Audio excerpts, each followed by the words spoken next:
Good morning. I'm Eric Blank, and today is September 18th, and this is the Commissioner's Weekly Meeting. Commissioner Plant, any preliminary comments? Are you ready to approve the consent agenda as presented? Good morning. I am ready to approve the consent agenda. Commissioner Gilman, Good morning. I would also vote to approve the consent agenda. as would I. Let's go to proceeding number 23M0271TR. RTD 3-year safety oversight. Ms. Sava, Ms. Whalen. Good morning. Can you hear me? We can hear you, but we Okay. can't see you. So we'll take what we can get. Oh, hold on. I could fix that. Is it There you fixed? go. There we Now go. we can see it. Thank you. Good morning, commissioners. This is Jessica with the Rail Transit Safety Section. On September 13, 2024, staff submitted the quarterly summary report for the corrective actions, also known as CAPS. These that resulted from accidents, audits, or hazard analysis on the RTD light rail and transit controlled property that occurred from April 1st, 2024 through June 30th, 2024. Staff reports summarize 12 new CAPs for commission approval for monitor to closure and 5 CAPs that are recommended for closure. The report includes a total of 35 CAPs that are open or being recommended for closure. During the April to June 2024 timeframe, there was 12 new CAPs issued. All these CAPs were issued from the internal audit review findings, also known as the ISR. All CAPs issued were on the same date of April 2024, so going forward, I'll just refer to them as CAP 1 or CAP 2 for time-saving reasons. They were all findings of non-compliance discovered during the 2024 winter ISR. CAP 1 was result of no evidence of effectiveness of a CAP upon completion of a CAP. CAP 2, interim actions of a CAP being performed prior to CAP approval from the CPUC. CAP 3, SOPs and IWIs are not being updated or reviewed by appropriate departments or committees on a regular basis. CAP 4, limited oversight of aging SOPs and IWIs and adherence to their internal SOP LRA 001, creating and maintaining rules, standard operating procedures, and internal work instructions. CAP 5, no formal proceeding for creating, reviewing, approving, and communicating transportation bulletins by light rail operations. CAP 6, incomplete sign-off sheets from affected personnel for LRV maintenance bulletins. CAP 7, an internal working instruction is what IWI stands for. LRT 25-05 on train orders does not reflect changes to train orders format and instructions. CAP 8, incomplete equipment inventory within shops and unclear ownership of inspection and preventative maintenance of all equipment. CAP 9, incomplete preventative maintenance on specialized equipment. No evidence of demonstrating PMs, which is preventative maintenance, in place based on manufacturer's recommendations for equipment missing from inventory list. CAP 10, no program in place for oversight of hand and power tool inspections. CAP 11, insufficient guidelines established for pre-use inspection of shop equipment. And last but not least, CAP 12, onboarding procedure or process for managerial and administrative employees that are not covered by existing onboarding curriculums to ensure on-track safety training is completed by all employees with potential to be on the right of way.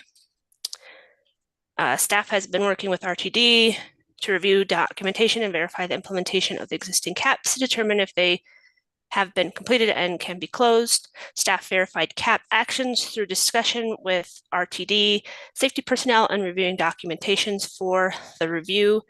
Documentation shows that RTD has completed the required elements for the following CAPs for closure. CAP 1, 0406, 2023, CAP 1, 06 08-2023, Cap 1, 08-16-2023, Cap 1, 08-21-2023, and Cap 1, 10-29-2023. Based on review, staff will recommend to close these caps. I'll pause for any questions or move to reading the recommendation. Yeah, if you could give us your recommendation, that'd be great. Thank you. Staff recommend that the commission approve for closure Cap 1, 04-06, 2023, Cap 1, 06-08, 2023, Cap 1, 16-2023, Cap 1, 08-21, 2023, and Cap 1, 10-29, 2023. Commissioner Plant, I agree with the recommendation. Commissioner Gumman, I also agree. as do I. Anything else, Ms. Sama? I have nothing else, Commissioner. Thank you. Ms. Wellen? Sorry, I'm muting myself. Good morning, Commissioners. I'm Julie Whalen, State Safety Oversight Specialist with the Rail Transit Safety Division.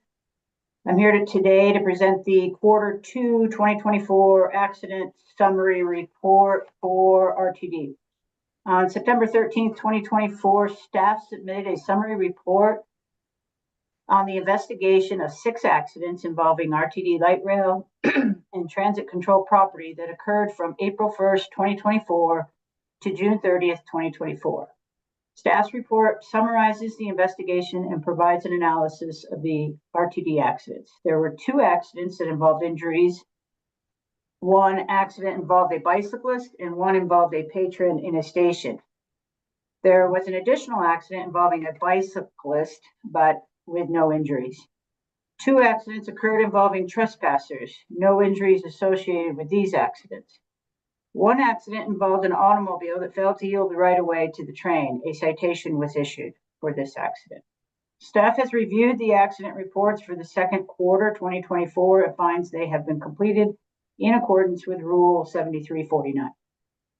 I can pause for questions or give staff recommendations. No, we'd welcome your recommendation. Okay.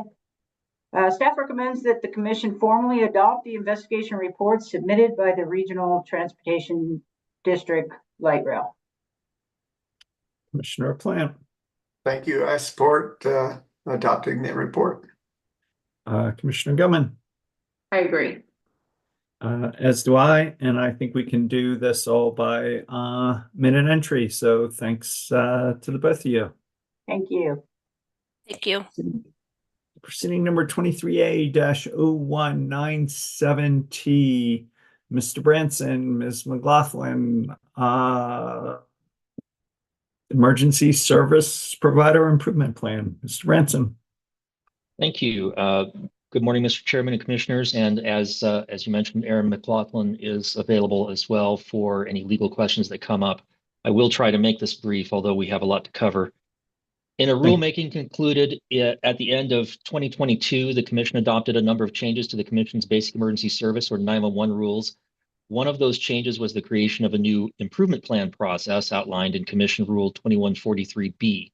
This new process was the result of a decade of discussion among stakeholders, Commission staff, and the Commission regarding how to improve the reliability of the 911 network and remove vulnerabilities known as single points of failure, where a single fiber cut or equipment failure could result in a disruption of service to the public safety answering point or PSAP, effectively cutting off 911 service for entire communities or requiring their calls to be rerouted to other PSAPs, thereby delaying the dispatch of first responders.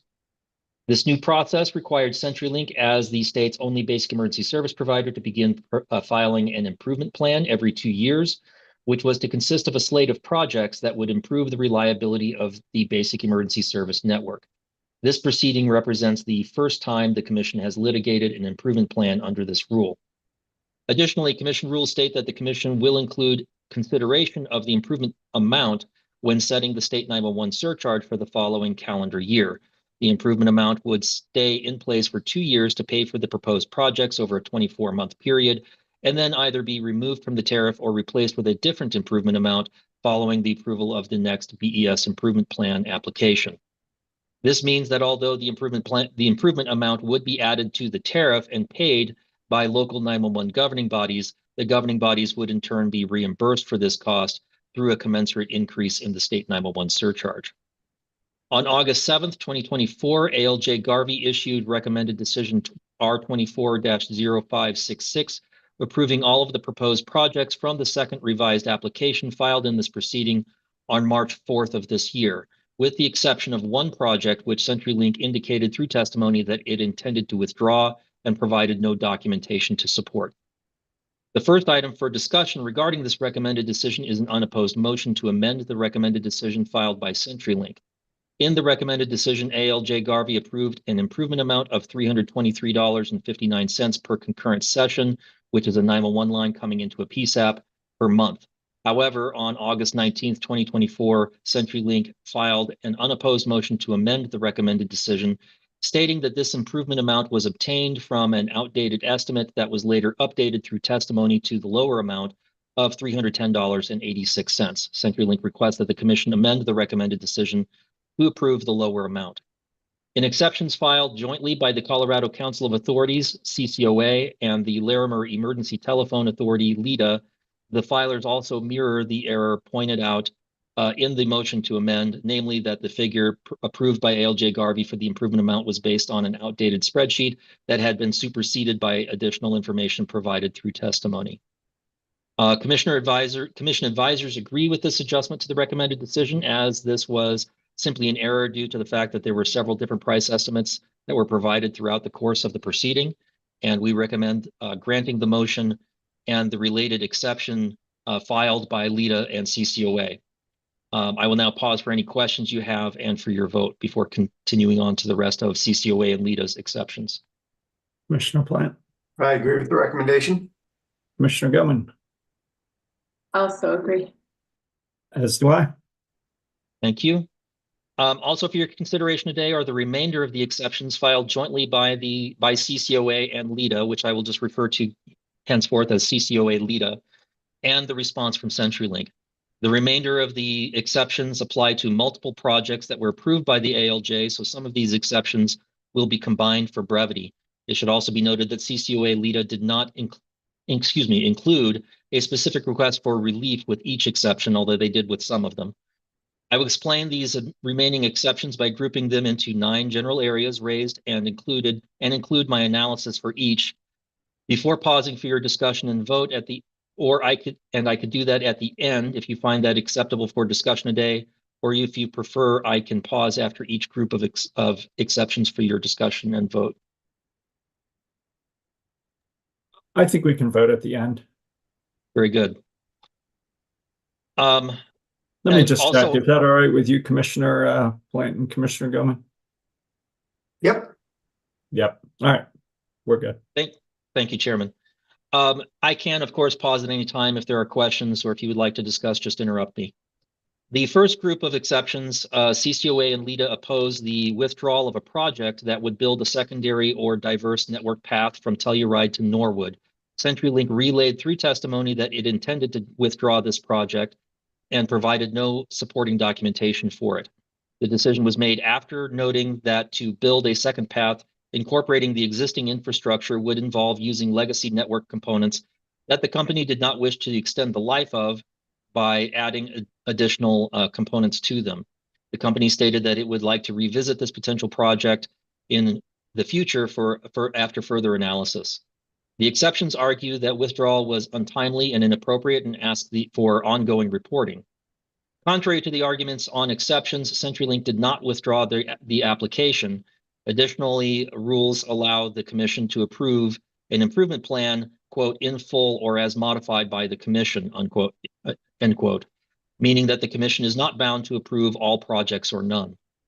Reporting for a project that has not been approved would not be appropriate or necessary, and while we agree that scrutinizing all proposed projects presented is important, to the extent that CenturyLink decides to pursue this or other projects, it can include it in its next improvement plan application.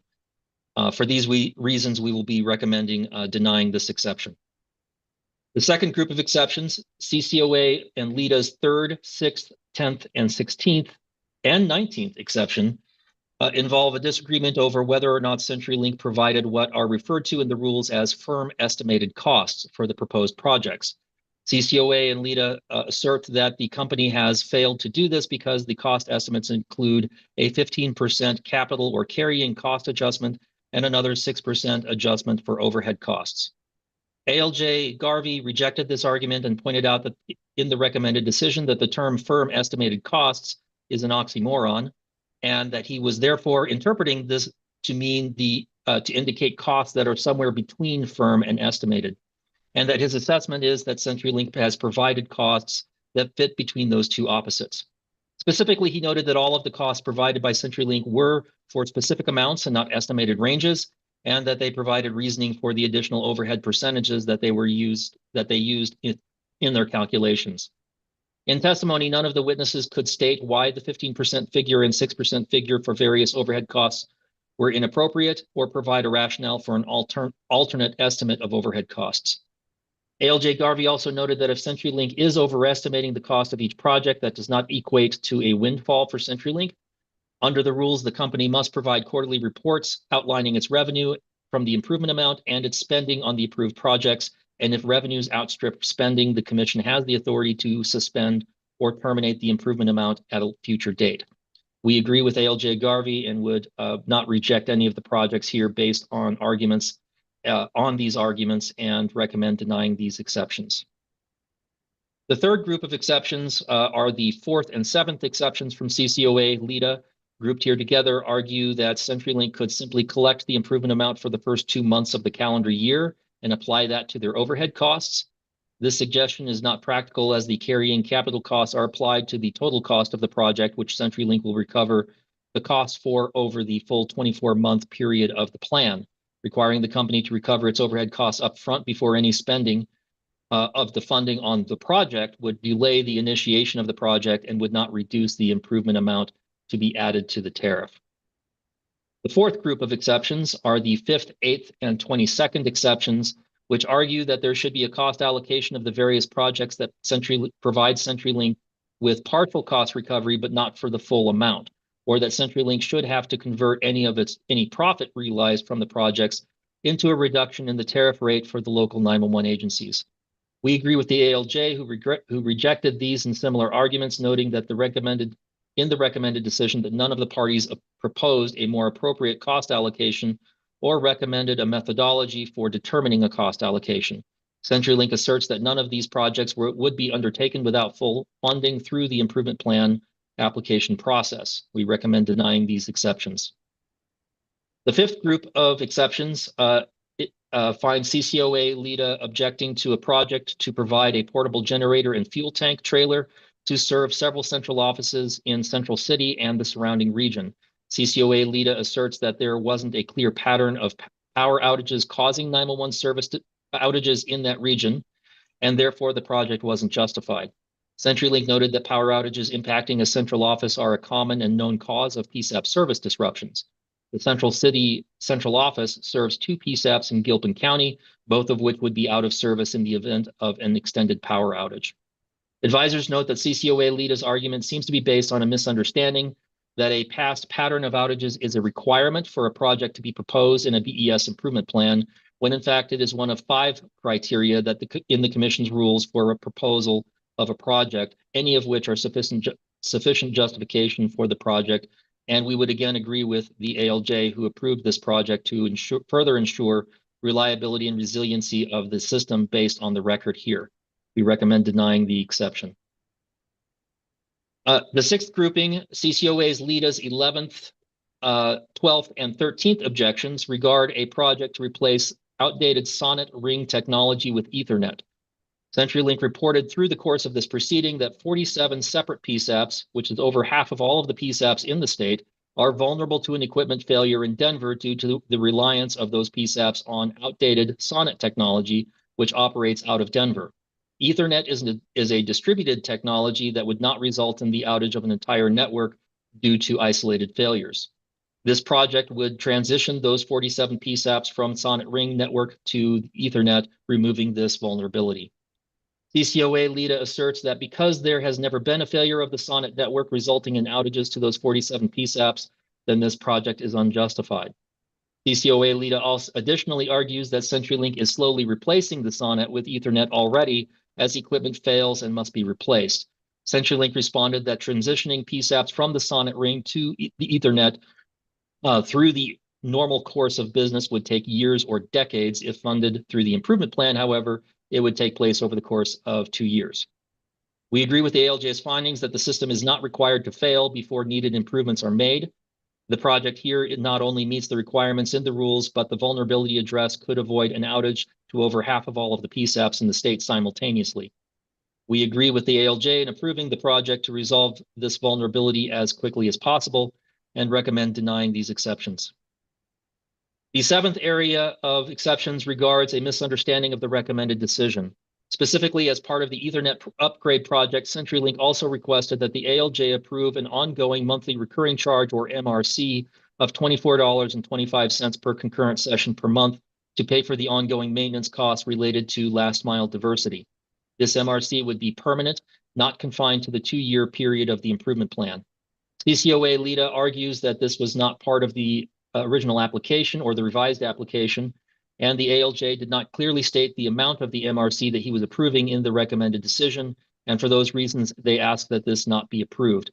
However, ALJ did not approve the additional permanent MRC in the recommended decision, stating that the improvement plan application was the wrong proceeding to request a permanent increase to the MRC, and that CenturyLink should file a tariff pages and an advice letter requesting the additional increase so that it can be adjudicated properly. Therefore, for this one, we would grant, in part, the clarification to make clear that this request was not, in fact, approved in the recommended decision. The eighth area of exceptions regard the last mile diversity project. First, CCOA LEDA states that CenturyLink failed to provide start and completion dates for the project. CenturyLink pointed out in their response to the exceptions that they did provide start period of the end of 2024 and an end being the end of 2026 for the project. CCOA LEDA also state that CenturyLink has failed to state whether the project would be physically and geographically diverse at every point as required under Rule 2143A. CenturyLink responded that such a requirement is not a criterion for a project to be approved under Rule 2143B, and that 2143A only requires physical and geographic diversity, quote, where feasible, unquote. Advisors note that while geographic diversity is better than simple redundancy, redundancy is better than no redundancy. And CenturyLink must provide geographic diversity where feasible under 2143A, but full geographic diversity is not a requirement for the approval of an improvement plan project and may not be feasible in all parts of the project. The filing here meets the rules, and as found by the ALJ, the proposal takes steps towards a more secure network. We agree with the ALJ that these proposals are supported and move Colorado forward towards a more reliable emergency service. The ninth and last area of substantive exceptions regard middle mile projects proposed by CenturyLink, specifically 2 projects to provide diverse connections in the network between Idaho Springs Central Office to the Central City Central Office, as well as from the Salida Central Office to the Howard Central Office, for the purpose of providing the PSAPs served by the Idaho Springs, Central City, and Salida Central Offices with greater protection against fiber cuts. CCOA LEDA asserts that these improvements do not completely eliminate vulnerability because the central offices themselves remain single points of failure or locations where a single failure can cause an outage. Advisors note that while this is true, it is also true of every other central office in the state that serves a PSAP. While it is not possible to completely eliminate the possibility of outages, the purpose of the process set forth in Rule 2143B is to make incremental improvements over time to reduce the number of vulnerabilities in the basic emergency service network. We agree with the ALJ that these 2 projects help eliminate concerning vulnerabilities and have the potential to reduce the occurrence of outages for the affected PSAPs. CCOA LEDA also argued that CenturyLink never contacted any third parties to discuss alternatives to a new fiber build, such as leasing or swapping fiber from existing third-party fiber providers in the area. CenturyLink refutes this claim in its response and points out that it did consider these options and stated so in its testimony. Testimony here supports that they declined to pursue these options because there wasn't sufficient fiber to connect the 2 sets of central offices, so new fiber would need to be installed anyway, and the connection would then be a mix of CenturyLink and third-party fiber, which would complicate repairs. As found by the ALJ, the record supports that this information was included in CenturyLink's testimony. CCOA LEDA state that the fiber already exists in the vicinity of all 4 of the central offices implicated in these 2 projects, which indicates that there is a business case for fiber to be built between the central offices. CenturyLink responds that the fact that there is a business case for fiber to be installed in the communities at the location of the central offices, that does not mean that there is a business case for connecting the 2 central offices. Finally, CCOA LEDA argue that there are other middle mile projects in the state that could have been proposed instead that may have been lower cost. CenturyLink responded that the alternative projects that CCOA LEDA mentioned in their exceptions would not have helped the 2 routes that CenturyLink did propose to improve, and that denying these 2 projects because there are other projects that could have been proposed would be counterproductive. Advisors note that this process is meant to be an iterative one, with Rule 2143B directing the BESP to file a new BES improvement plan application every 2 years. It was never intended to solve all vulnerabilities in the network in one 2-year session, which would have been both impossible from a logistical point of view as well as prohibitively expensive to the ratepayers. CenturyLink also testified that it held a minimum of 9 stakeholder meetings prior to filing its revised application, and that CCOA and LEDA both attended these meetings and never proposed any alternative projects. For these reasons, we would recommend denying the exceptions to the middle mile projects. So with this discussion, we recommend that the Commission address these remaining exceptions, and as a recap, we are recommending that you grant the first exception regarding the correction to the improvement amount, as well as exceptions 14 and 15 regarding the permanent monthly recurring charge increase, while denying the balance of the exceptions. Advisors believe that after over a decade of stakeholder and commission discussion regarding the need to improve basic emergency service network reliability in the state, the process here takes an important and significant step forward, and that the projects proposed create meaningful improvements to the basic emergency service network. We also agree with the ALJ that decisions impacting the reliability of the 911 system are among some of the most important decisions that this commission makes that impact the lives and safety of citizens and visitors to our state. With that, I will now pause for your questions and your vote. Commissioner Plant, questions, comments, discussion, or a vote? I know it's a lot. No, I have no questions. I know this has been a long process. Appreciate all your work and the work of all the parties in coming to this resolution, and I would support the advisor recommendation on all, I think it was 9 groups of exceptions. Commissioner you. Goman. Thanks, Mr. Branson. Likewise, I agree with each of your recommendations, and really wanted to thank you and the team and the ALJ who worked on this for really, I think, putting forth a comprehensive plan and review on how we can ensure the continued availability of 911 service throughout the state, and really address the highest priority vulnerabilities to ensure. I think everybody out there, including myself, just takes for granted that if you dial 911, it's going to work every time. And the margin for error is so very small on providing such an essential service. And so I think it's essential, that you and your team through these efforts have worked to ensure the reliability of this system by proactively addressing these resiliency threats. So appreciate your work, appreciate the work of the ALJ, and agree with your recommendations.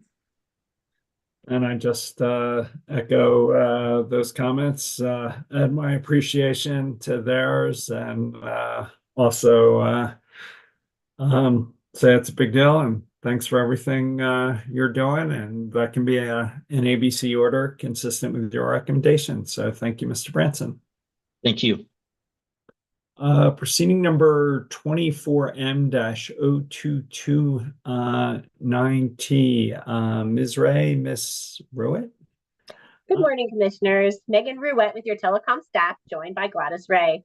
Docket number 24M-0229T is a repository docket opened on May 24th, 2024, with decision number C24-0353 to determine whether eligible telecommunication carriers, ETCs, have met the requirements for commission certification pursuant to Title 47 of the Code of Federal Regulations with some additional Colorado-specific requirements. These ETC carriers must be certified with the Federal Communications Commission, FCC, and the Universal Service Administrative Company, USAC, by the PUC to continue to receive federal universal service funding and lifeline support. States must certify ETC designations to the FCC and USAC by October 1st, 2024. This certification is accomplished with a letter from the Commission Director to the Secretary of the FCC and the Administrator of USAC. Absent timely certification from this PUC, ETCs will not continue to receive support. Staff has reviewed the reports filed by ETCs in this proceeding to ensure that they meet the requirements included in decision number C24-0353. The PUC, in its order, stated that a copy of Form 481 filed at the FCC shall also be filed at the PUC and would satisfy the requirements in Rule 2187G, along with the amount of federal universal service funding for high-cost support received through June 2024, an affidavit attesting to the fact that all information provided is true and correct, documentation that the carrier offers and advertises the rate and availability of basic universal service, lifeline, and link-up programs throughout the state of Colorado where the carrier has been designated as an ETC, certification that the ETC is able to function in emergency situations, and a certification that the ETC is complying with the applicable service quality standards and consumer protection rules.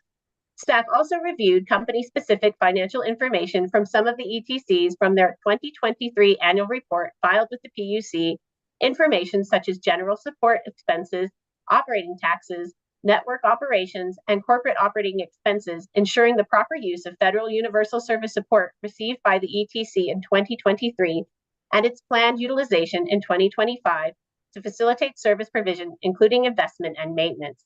I can pause for any questions or proceed to a recommendation. Yeah, if you could give us a recommendation, that'd be great. Staff recommends that the Commission approve the letter to be sent under the Director's signature to the Federal Communications Commission, FCC, and the Universal Service Administrative Company, USAC, to certify all the listed rural and non-rural local exchange carriers and lifeline-only ETCs to continue to receive federal universal service support. Commissioner Plant, I agree with the recommendation. Commissioner Gilman, I also agree with the recommendation. as do I. And is that by minute entry, or do you guys need an order? No order needed. All right. Thank you. Thank you. Proceeding number 21. Let's come back to the Excel ERP and do that last. Proceeding number 23A-0585E, Tri-State ERP, Ms. Crandall. Good morning, Commissioners. For the first but not last time today, I'm Kelly Crandall from your advisory team.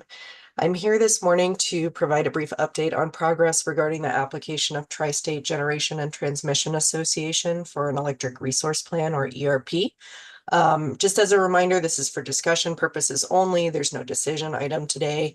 Tri-State filed its ERP in December of last year, and the Commission referred the proceeding to an administrative law judge. So there's been a lot here, but I'll only focus on the more recent milestones.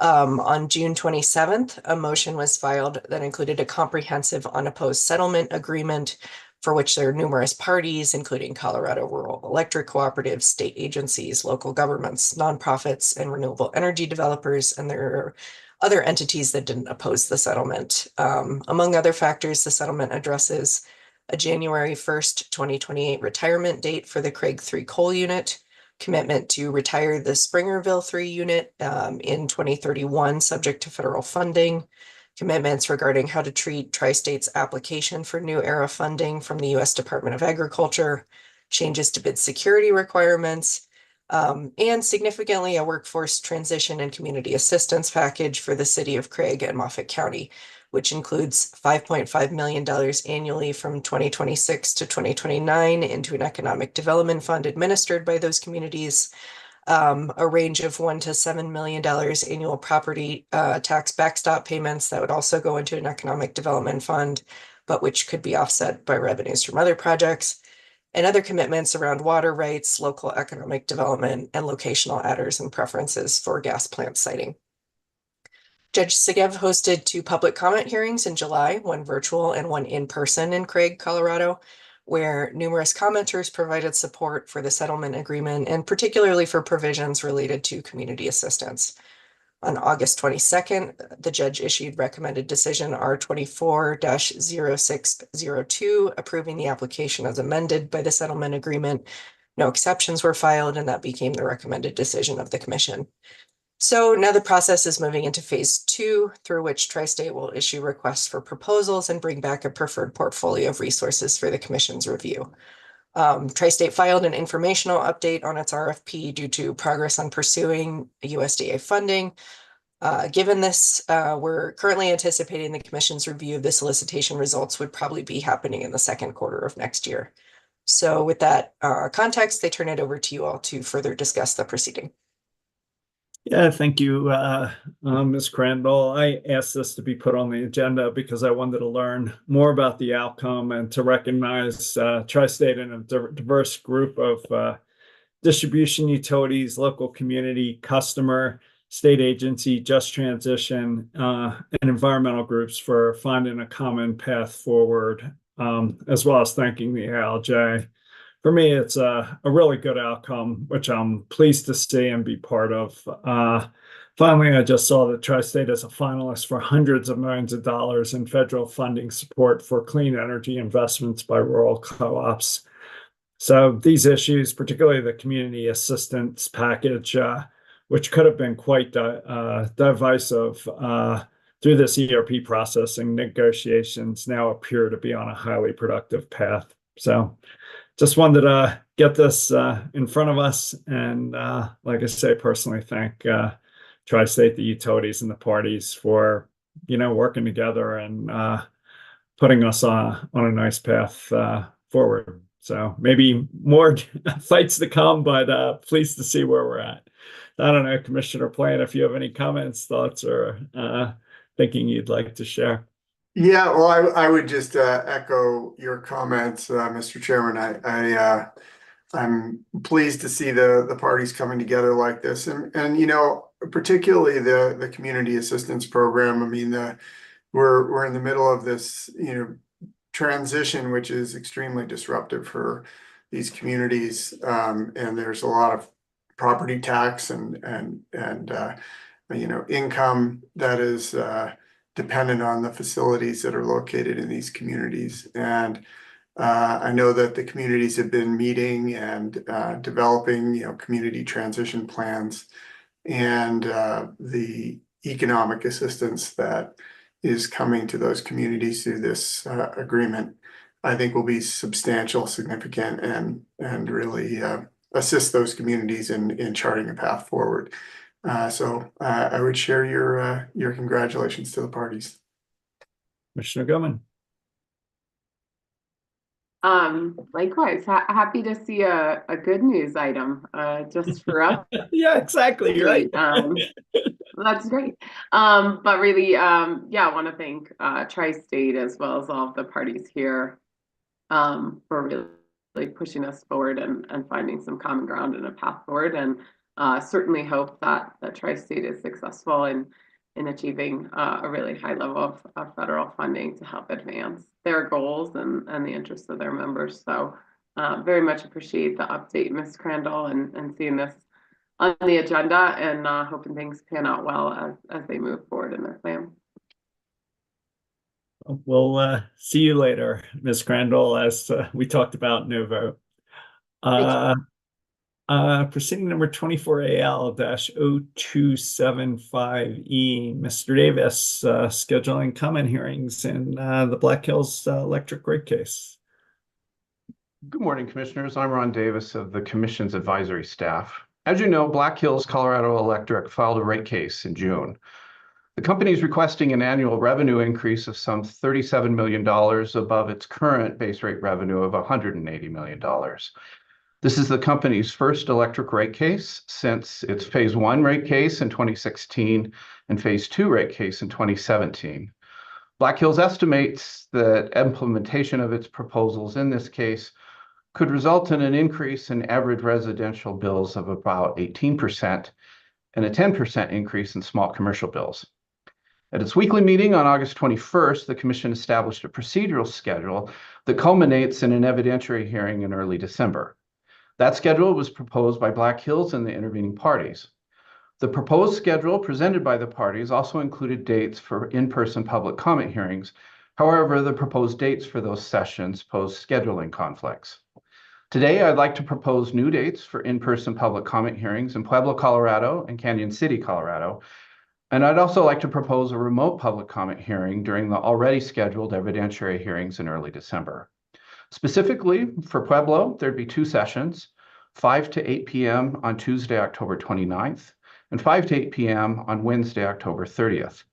Those would be held at the Pueblo Memorial Hall. For Canyon City, the public comment hearing would be 4 to 7 p.m. on Tuesday, November 19th, and that would be located at the City Council chambers there in Canyon City. And during the evidentiary hearing, a remote public comment hearing could take place from 4 to 7 p.m. on Thursday, December 5th. These times, dates, and locations would be established in an order, and information on how to participate will come from the Commission's communications and outreach. At a minimum, these sessions will be posted on the PUC's calendar. So again, I propose the scheduling of 3 public comment hearings, 2 in Pueblo, 1 in Canyon City, and then a remote public comment hearing in December during the evidentiary hearing. Commissioner Plant. Thanks. Yep, I support that recommendation. And Mr. Davis, you kind of froze up in announcing the Canyon City one. So you might just repeat that so that it's on the video record here. Okay, thank you for that. Yes, the date that I'm proposing for Canyon City is Tuesday, November 19th from 4 to 7 p.m. and that's at the City Council chambers. Commissioner Gilman.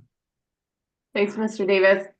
Yeah, I support your recommendation in scheduling those, and thank you to Megan Castle and our staff who's been working to try and find mutually agreeable dates to make it work.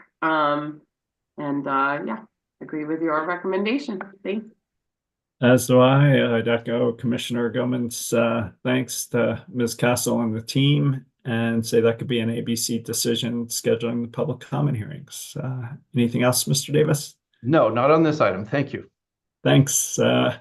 Proceeding number 24A-0296E, Ms. Crandall, Ms. Gomez. This one may not be so celebratory. Good morning, Commissioners. Again, I'm Kelly Crandall with the advisory team. I'm joined by Mr. Gomez with Commission Counsel. This item concerns Public Service Company of Colorado's application for approval of its updated wildfire mitigation plan. I'll sometimes use the acronym WMP, which was made on June 27th. In this proceeding, Public Service asked the Commission to take 5 actions. First, approve the updated WMP, including mitigation activities, the scopes of work, budget proposals. Second, to approve the company's proposed Public Safety Power Shutoff Plan, or PSPS plan. Third, approve the company's proposed cost recovery mechanisms and recovery of the remaining deferred balance from the existing wildfire mitigation plan deferral. Fourth, authorizing the company to track and defer expenses associated with the proceeding for future recovery. And finally, approve associated tariff revisions to implement these proposals. By decision C24-0575I, issued August 12th, the Commission deemed the application complete, set it for hearing en banc, addressed interventions, issued certain supplemental direct questions, and scheduled a pre-hearing conference for September 11th, as well as directing the filing of a proposed procedural schedule. Public Service timely filed an unopposed procedural schedule motion on August 29th, and the Commission vacated that pre-hearing conference to take up that schedule at a future date. The Commission also issued decision C24-0574, extending the intervention period to allow more time by state or local agencies to consider participation, but there weren't any further interventions received. So the parties to the proceeding are Public Service, the City of Boulder, Colorado Energy Consumers, Climax Molybdenum Company, Comcast Cable Communications Management, the Colorado Solar and Storage Association with the Coalition for Community Solar Access, City and County of Denver, trial staff, utility consumer advocate, and Western resource advocates. The issue before the commission today is what steps to take regarding approval of a procedural schedule for this proceeding, including whether to approve the procedural schedule motion. We have 5 decision items for you all. What might make the most sense is if I start with a brief summary of some of the most important aspects of the application that I think make it a bit unique. And then after that, I could take the first 4 items fairly quickly and then transfer to council for the final item, if that's okay. Yep, that'd be great. Thank you. The company estimates its suite of proposed wildfire mitigation activities at $1.6 billion in capital investments and $253 million in operation and maintenance expenses over the period of 2025 to 2027, so a total of about $1.9 billion. Compared to the 2020 wildfire mitigation plan, the 2025 to 2027 updated plan has expanded geographic areas of focus, a greater proposed capital budget, and increased the types of mitigation activities offered. There are also proposals for new staff and new internal business units. And nested within this updated wildfire mitigation plan, Public Service also filed a PSPS plan, which addresses how it intends to make decisions about proactively de-energizing transmission or distribution infrastructure in periods of high fire risk. And adding to the complexity of this application, Public Service describes a network of over 400 federal, state, tribal, and local entities that are involved in wildfire mitigation in Colorado alone. Its testimony references coordination with diverse public, private, and nonprofit sector entities around activities as varied as vegetation management, training, emergency response, grant funding, rebate program delivery, outreach and education, and risk analysis. And so given this context, the first item is whether the commission might like to articulate some framing and goals for how it approaches the proceeding and the procedural decision that will follow. So I can make a recommendation there or pause for questions. Yeah, if you can make a recommendation, that'd be great. Thank you. The company's application to advisors represents an unusual level of complexity. Its cost recovery proposals have implications for other pending and anticipated applications, and its proposed investments raise questions about the most efficient way to braid and leverage federal, state, local, and ratepayer funding to reduce wildfire risk. Moreover, the company's application functionally includes 2 distinct efforts: the 2025 to 2027 Wildfire Mitigation Plan and the Public Safety Power Shutoffs Plan. While the WMP is reflecting major capital and operations investments, the PSPS plan reflects critical communications protocols and decision-making frameworks. So these plans may invoke different questions about how a regulated utility should coordinate with local, state, and federal entities. And it's also possible that successful implementation of each plan could look very different. Even this early in the proceeding, we also have some concerns about the company's framing of the commission's approval of certain PSPS plan activities, given that emergency response must be quick and decisive, while commission proceedings are robust and deliberate. And there are a lot of different entities whose work, both day-to-day and in high-pressure situations, could be affected by the company's actions. And many of these entities are not currently parties to this proceeding. So we recommend the commission identify topics where additional information may be beneficial to its consideration of the company's requests. Specifically, we recommend the commission set forth goals to understand the interrelationships of federal, state, and local agencies and private or nonprofit sector partners in wildfire mitigation, including on issues like vegetation management. To understand the interrelationships of federal, state, and local agencies in emergency management preparedness, response, and communications, to better evaluate how public service can best interact with or leverage existing resources, and how the commission can efficiently support appropriate coordination and collaboration, to understand whether and how public service can leverage funding resources and opportunities available across the federal, state, and local levels, and to understand whether and how Xcel Energy is leveraging existing situational awareness tools and where permitted to make additional investments where it could provide system-wide benefits through resource sharing. The function of these goals would be to promote proactive work by parties in the proceeding to gather information and expertise that could be of assistance to the commission and to help the commission think about appropriate procedural steps moving forward. Commissioner Plant? Thank you. I I agree with the recommendation, and I mean, this is a kind of it's an interesting proceeding as it relates to the state and local entities, as you pointed out, Ms. Crandall. I mean, I think there's a real integration of efforts here, as well as impacts.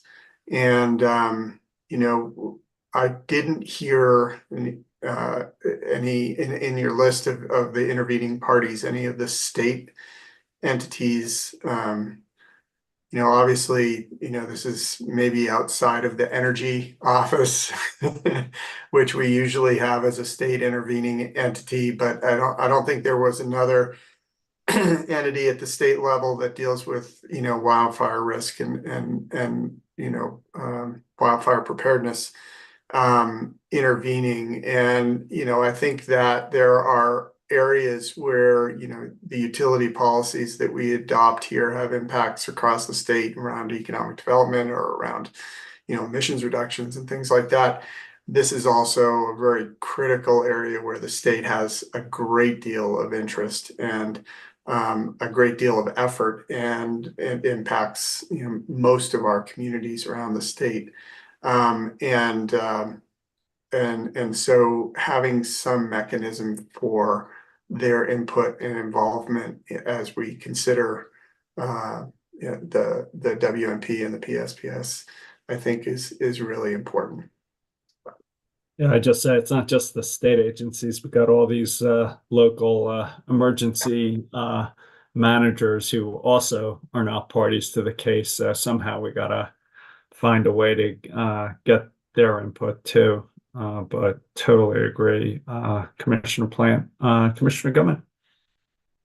Yeah, thanks, Ms. Crandall. Appreciate it, and appreciate Commissioner Plant's additions as well. And I generally agree with both of you. I mean, it's a pretty sweeping plan, much larger in its scope than the previous plan, but also, as you mentioned, given the different parts here with the PSPS, as well as with a lot of proactive infrastructure investment, different portions of this plan will certainly concern different groups in terms of being involved. And I certainly hope we hear all the voices, and we might have to ensure that we're proactive about hearing those voices in this circumstance, especially with PSPS, as we saw kind of the ripple effects through the community and the sort of tight coordination that's needed to really successfully have those events move forward. So yeah, I agree with you and with Commissioner Plant. I think we'll have to be very strategic as we move forward to ensure we're hearing the right voices and considering the right interactions, whether it's with other agencies, other plans, as you mentioned, that'll come before. Of course, we're expecting a distribution system plan before this commission inside of about 2 months. And to the extent a lot of the investment could come on the distribution system with regard to wildfire, we also have that plan coming before us. And so I think being able to understand all of those interactions will be a pretty unique challenge for this proceeding as we move forward. And I strongly agree with both my colleagues and don't have anything else to add other than we gotta consider the input of the local emergency managers. So you want to keep going, Ms. Crandall? Yes, thank you, commissioners. So this second item relates to the consideration of the consensus procedural schedule submitted by parties. Currently, as proposed, it wouldn't waive any statutory deadlines, but it would incorporate the commission's direction on supplemental direct testimony, public comment hearings, and a technical conference. And it would include a 9-day hearing from February 3rd to 13th of next year. It is unopposed by parties. The commission has the option to grant that motion or to consider additional refinements to the schedule, which could result in considering an extension to statutory deadlines related to the process. And based on your discussion just now, if it's okay with you, I can make a recommendation. We'd welcome the recommendation. Thank you. In this process, the commission has taken some early steps to try to ensure there's going to be extensive participation and a fulsome evidentiary record. We recommend you all continue that process and defer deciding on the procedural schedule motion today. Advisors appreciate parties' work to develop a consensus schedule, but we believe it is likely to be extremely rushed for what we anticipate could be a complex process for deliberations. And while it might be workable for the company's more traditional requests related to the updated wildfire mitigation plan and cost recovery, we're not confident that it's sufficient when the PSPS plan is added, recognizing many of the things you all just stated. The company's testimony suggests there are a lot of different entities involved in emergency operations and emergency response, and they may be affected by the decisions made in this proceeding, and so may be members of the public. So we recommend the commission consider some further procedural steps which could serve to identify feedback from stakeholders who are uniquely positioned to have relevant information and expertise. So in addition to soliciting input in public comment hearings, you all may be served by hosting a commissioner's information meeting to hear directly from state agencies involved in forestry, wildfire prevention, and emergency management. You all have also mentioned local offices of emergency management. But to do this, the commission may wish to extend the activities proposed for 2025 in the consensus schedule by about 2 to 3 months, which would result in a hearing more like May of next year. But to consider that, you all would need to make a finding of extraordinary circumstances pursuant to section 40-6-109, section 4 of the Colorado Revised Statutes.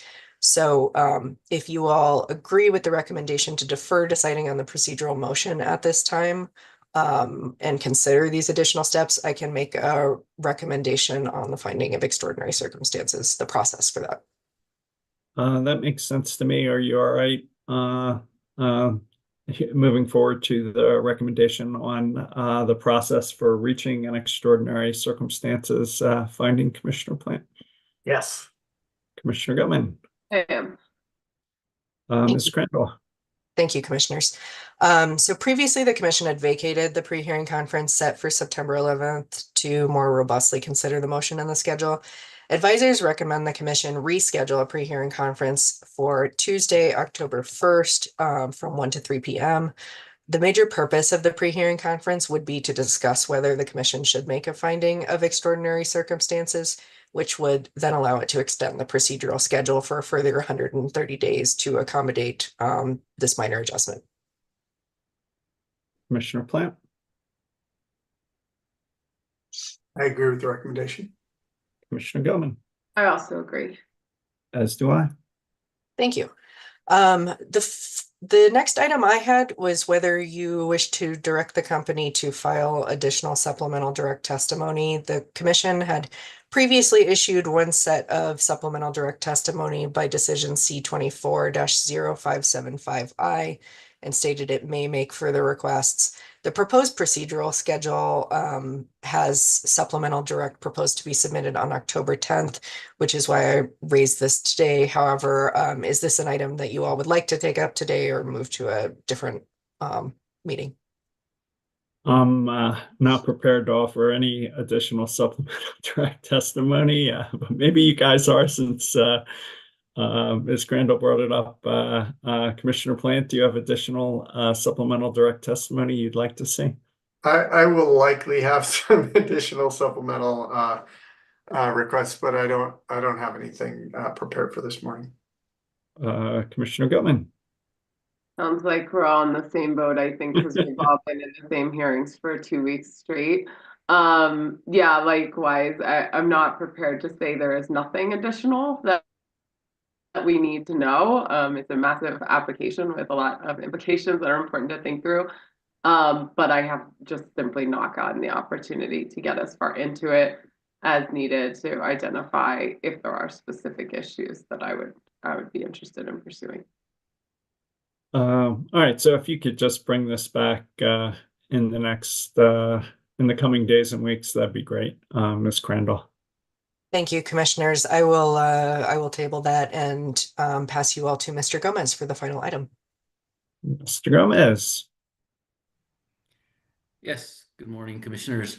The final item today is an unopposed motion filed by Public Service Company of Colorado for extraordinary protection of highly confidential information and request for waiver of response time filed on September 13th. The company's filing the motion in response to information pursuant to a discovery request by the city of Boulder at customer-specific information. So my recommendation actually is to refer this motion and all future motions for extraordinary protection, as well as any motions regarding discovery disputes, to an administrative law judge for disposition. I think that's a more efficient way to deal with these types of motions. So that is my recommendation. Commissioner Plant. I agree with the recommendation. Commissioner Gilman. I also agree. As do I. And Ms. Crandall, Mr. Gomez, this can be in ABC order consistent with your recommendations in this discussion. So thanks to you both. Thank you. 23M-0013EG. Ms. Crandall, back for more. Ms. McLaughlin. Thank you, commissioners. Again, Kelly Crandall from your advisory staff. So I'm here to discuss a near-term step for this proceeding by which the commission collects reports on and has received a third-party evaluation of regulated utilities percentage of income payment plan, or PIP programs, which are generally known as electric or gas affordability programs. And if it's okay with you, I'll move straight into today's recommendation around scheduling a commissioners information meeting, or CIM. Yep. Thank you. The winter heating season starts on November 1st, and this is when the Low Income Energy Assistance Program, or LEAP, formally begins, and it has generally served as a major touchstone for utilities to enroll customers in PIP programs. Notably, in this proceeding, the Commission has hosted prior CIMs on PIP and other income qualified energy programs, and it's received comments on the recommendations provided in the third-party evaluation of PIP programs. We recommend the Commission continue to use this proceeding to draw attention to lessons learned and progress made in Energy Assistance Program delivery by scheduling a CIM for October 25th from 9 a.m. to 12 p.m. We recommend the Commission direct staff to assemble the CIM and request updates on at least 2 topics. First, we recommend the Commission seek updates on the PUC's Utility Bill Help Pilot Program, which connects customers who are enrolled in other assistance programs to utility PIP programs. We also recommend the Commission seek updates from state and nonprofit energy assistance providers and electric and gas utilities regarding preparations that are underway for the upcoming winter heating season, including improvements to customer outreach and communications. And after the CIM, we would bring back some recommendations for other next steps for the Commission, which should be timely to maintain some coordination between the Commission's affordability-related efforts and other work to bring forward proposed equity rules related to Senate Bill 21-272. Commissioner Plant. I agree with the recommendation. Commissioner Gilman.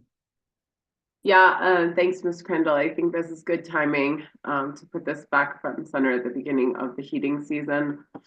Get the lay of the land, and of course, make sure this is more visible for our consumers who might need to utilize these programs to ensure that they have all the information they need. So I agree with your recommendation. As do I. Thanks for all your leadership on this, and that can be an ABC decision setting a SIM. So thank you. Thank you. Mr. Davis, notice of proposed rulemaking aligning utility and customer incentives on the electric side. Yes. So Senate Bill 23-291 became effective in August of last year. And Section 4 of that bill requires the Commission to adopt rules on or before January 1st of 2025 to establish mechanisms that align an investor-owned utility's financial incentives with the financial interests of its customers regarding incurred fuel costs. With respect to the state's 4 investor-owned gas utilities, modifications to the Commission's gas rules governing the gas cost adjustment, or GCA, is already underway in proceeding number 24R0192G. A similar rulemaking needs to be opened to meet the requirement for the Commission to adopt rules for the 2 electric utilities, namely Public Service Company of Colorado and Black Hills Colorado Electric, to introduce rules governing the ECA, which is the Electric Commodity Adjustment for Public Service, and the Energy Cost Adjustment for Black Hills. These new ECA rules are intended to establish a symmetrical incentive mechanism that aligns the financial incentives of the electric utilities with the interests of their customers regarding incurred natural gas commodity fuel costs.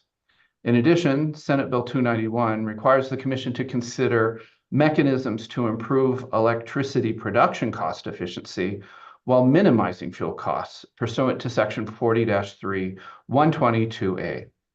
So today I'm presenting a notice of proposed rulemaking to accomplish the required rulemaking for the electric utilities and their ECAs. For a bit of background, after the enactment of Senate Bill 291, the Commission initiated pre-rulemaking activities in a 23M0493 EGM docket.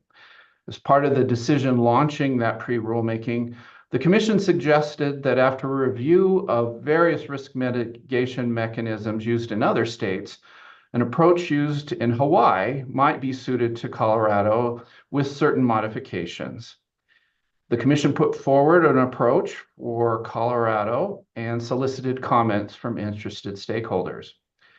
In April of this year, as I mentioned before, the Commission opened a rulemaking to modify the GCA rules, and that rulemaking was referred to Chair Blank as hearing commissioner, and a recommended decision adopting rules is forthcoming.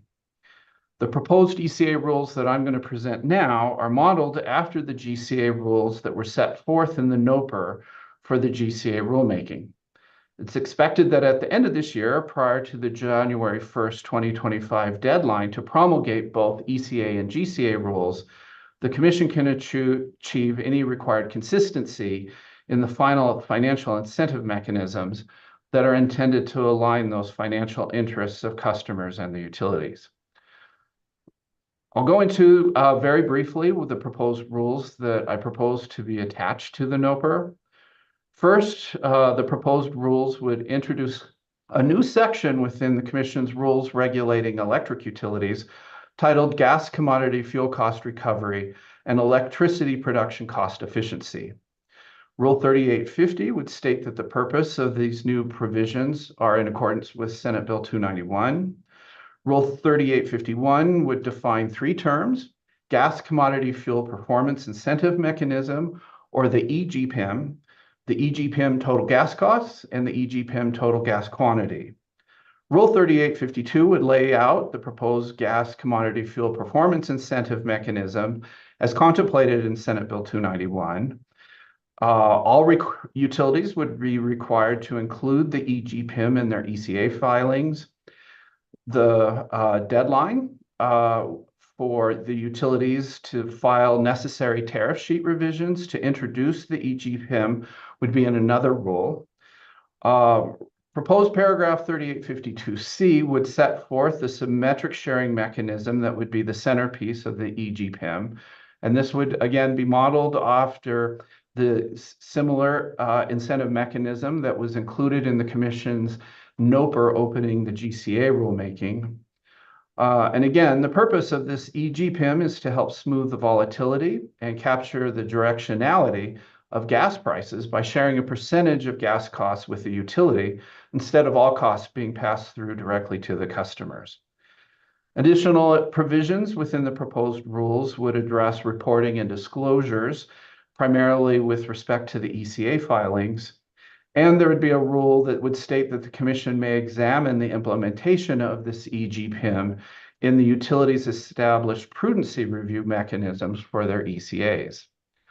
In the GCA rulemaking, the Commission requested that Public Service in Black Hills provide a historical analysis of how the GPIM would have functioned over the past 5 to 10 years. I recommend that the NOPR here for the electric side solicit the same information with respect to the two utilities ECAs. And finally, proposed Rule 3853 would address the provisions in SB 291 that require the Commission to consider rules that address electricity production cost efficiency. One of the proposed rules would explicitly state the Commission's expectation that electric utilities use economic dispatch of electric generation facilities to minimize gas commodity fuel costs. Another proposed paragraph would tie the Commission's review of generation resource cost efficiency in the utilities electric resource plan, or ERP, and that information could be used to set baselines to evaluate the prudency of fuel costs in subsequent ECA cost recovery proceedings. And lastly, there's a proposed paragraph that's intended to support the development and implementation of additional performance incentive mechanisms, or PIMs, as appropriate, to ensure economic dispatch and the minimization of gas commodity fuel costs as contemplated in Senate Bill 291. In terms of procedures, this ECA rulemaking must be heard en banc in order to meet the January 1st deadline. And I propose that the Commission schedule in early November a hearing in accordance with the Administrative Procedures Act. I understand that another procedural matter that's following this presentation today is also going to be talking about scheduling. So any hearing that is published in the Colorado Register for this rulemaking will certainly need to accommodate the hearings that may be scheduled around that same time. In line with that period of hearing, though, I suggest the Commission invite written comments to be filed in October by October 17th, and any responsive written comments to be filed prior to the hearing, but that would mean no later than November 1st. So to recap, the decision point before you is whether to open a proceeding and issue a notice of proposed rulemaking to promulgate new ECA rules as required by Senate Bill 291. These rules would address a symmetrical incentive mechanism and would also consider other potential mechanisms to improve electricity production cost efficiency while minimizing fuel costs. I'm happy to answer questions, or I'll listen to your discussion and vote on the recommendations.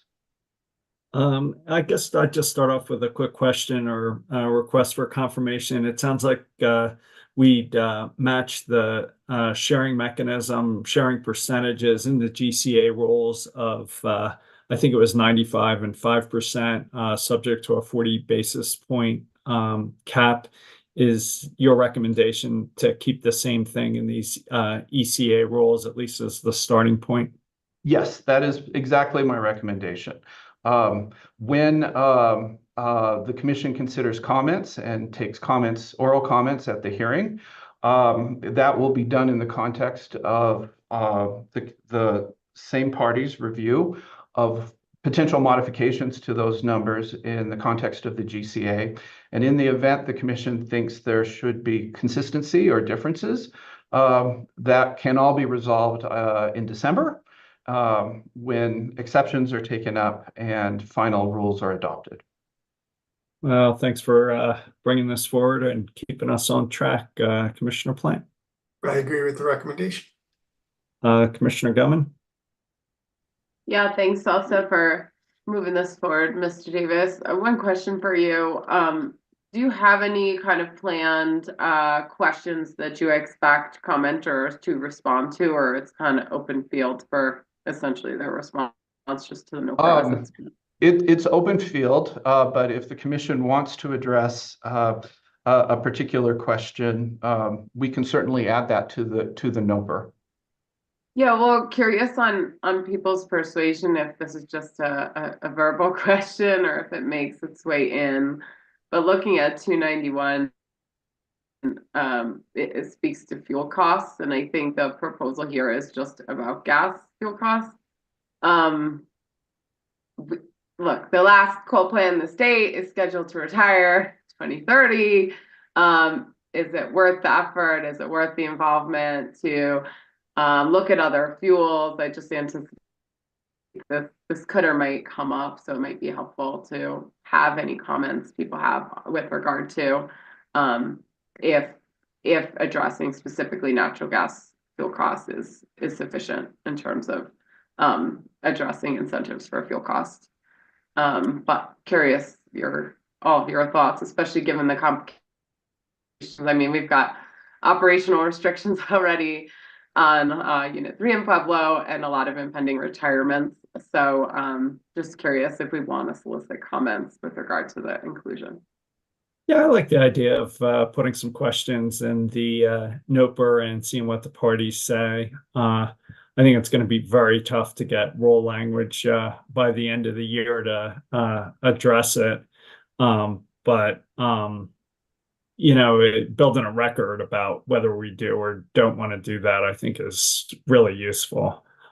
Commissioner Plants, thoughts, guidance? Yeah, I'd agree. I think, setting the table a little broader, and then we'll see what the comments are that come in as it relates. It's a good catch, Commissioner Gilman.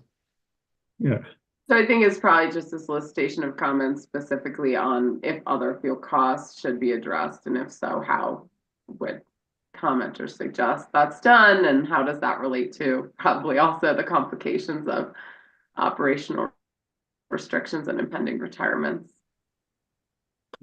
And I'd add one more thing to the discussion, which is Mr. Davis, I think we'd be today approving some flexibility for advisors and the team to schedule that hearing around what happens in the ERP discussion and other issues. So maybe you wouldn't have to bring that back. Thank you with that. Yes, the notice of proposed rulemaking must schedule a date where the hearing will take place, and it has to be convened on that date. But I'll listen carefully to what is decided in the next matter, and we will ensure that all of the dates the commission wants to set today are workable. All right. And so just to be clear, we do not need to bring this item back because we've given enough flexibility in the ABC decision that you'll have enough guidance between our schedules and everything else to do that order without bringing it back today. That's correct. All right. So as far as I'm concerned, that can be an ABC decision, opening a rulemaking proceeding, issuing a NOPR, and propose the rules and setting a public hearing. You okay with an ABC decision? I see a thumbs up from Commissioner Plant. Commissioner Gilman? Yes. Does that give you what you need, Mr. Davis? Yes, it does. Thank you. Thank you. Proceeding number 21A-0141E, Mr. Eden, the never-ending ERP. Good morning, Commissioners. I'm Michael Eden with your advisory staff. Aaron McLaughlin of your Commission Counsel is also available for questions if needed. This morning, I'll be teeing up your discussion of Public Service Company of Colorado's CEP delivery motion that was filed on September 6th, and I'll start with some background. In January of 2024, the Commission issued its Phase 2 decision approving the company's Clean Energy Plan, or CEP, with modifications.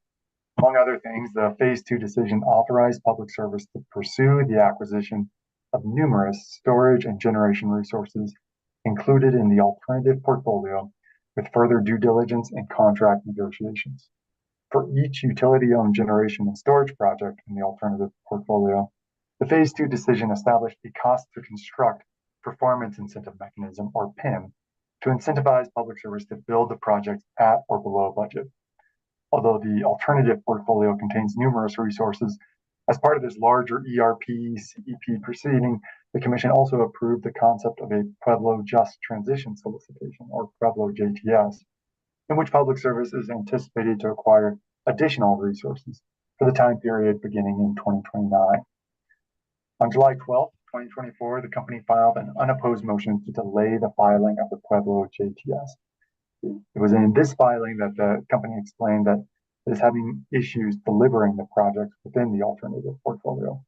Public Service requested the Commission extend the deadline for filing the Pueblo JTS to October 15th and stated that the company intends to file a proposal addressing the CEP implementation issues within 30 days of Commission approval of the JTS extension.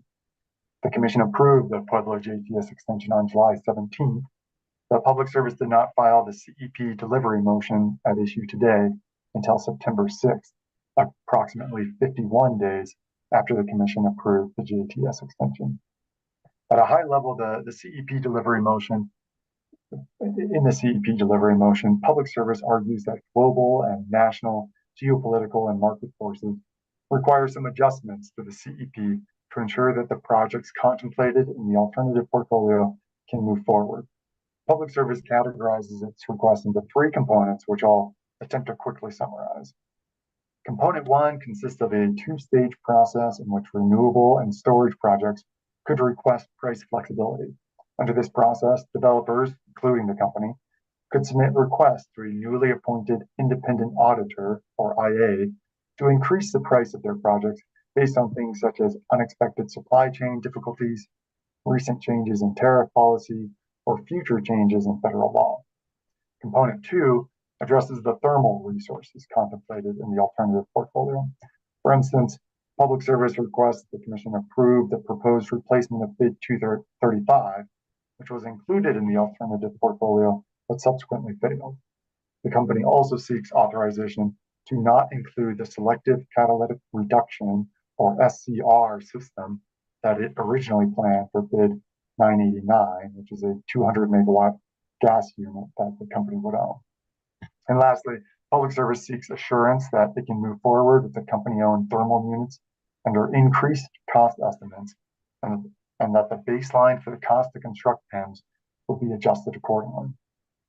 In the final component, component three, the company requests approval to take certain actions to increase capacity in the short term.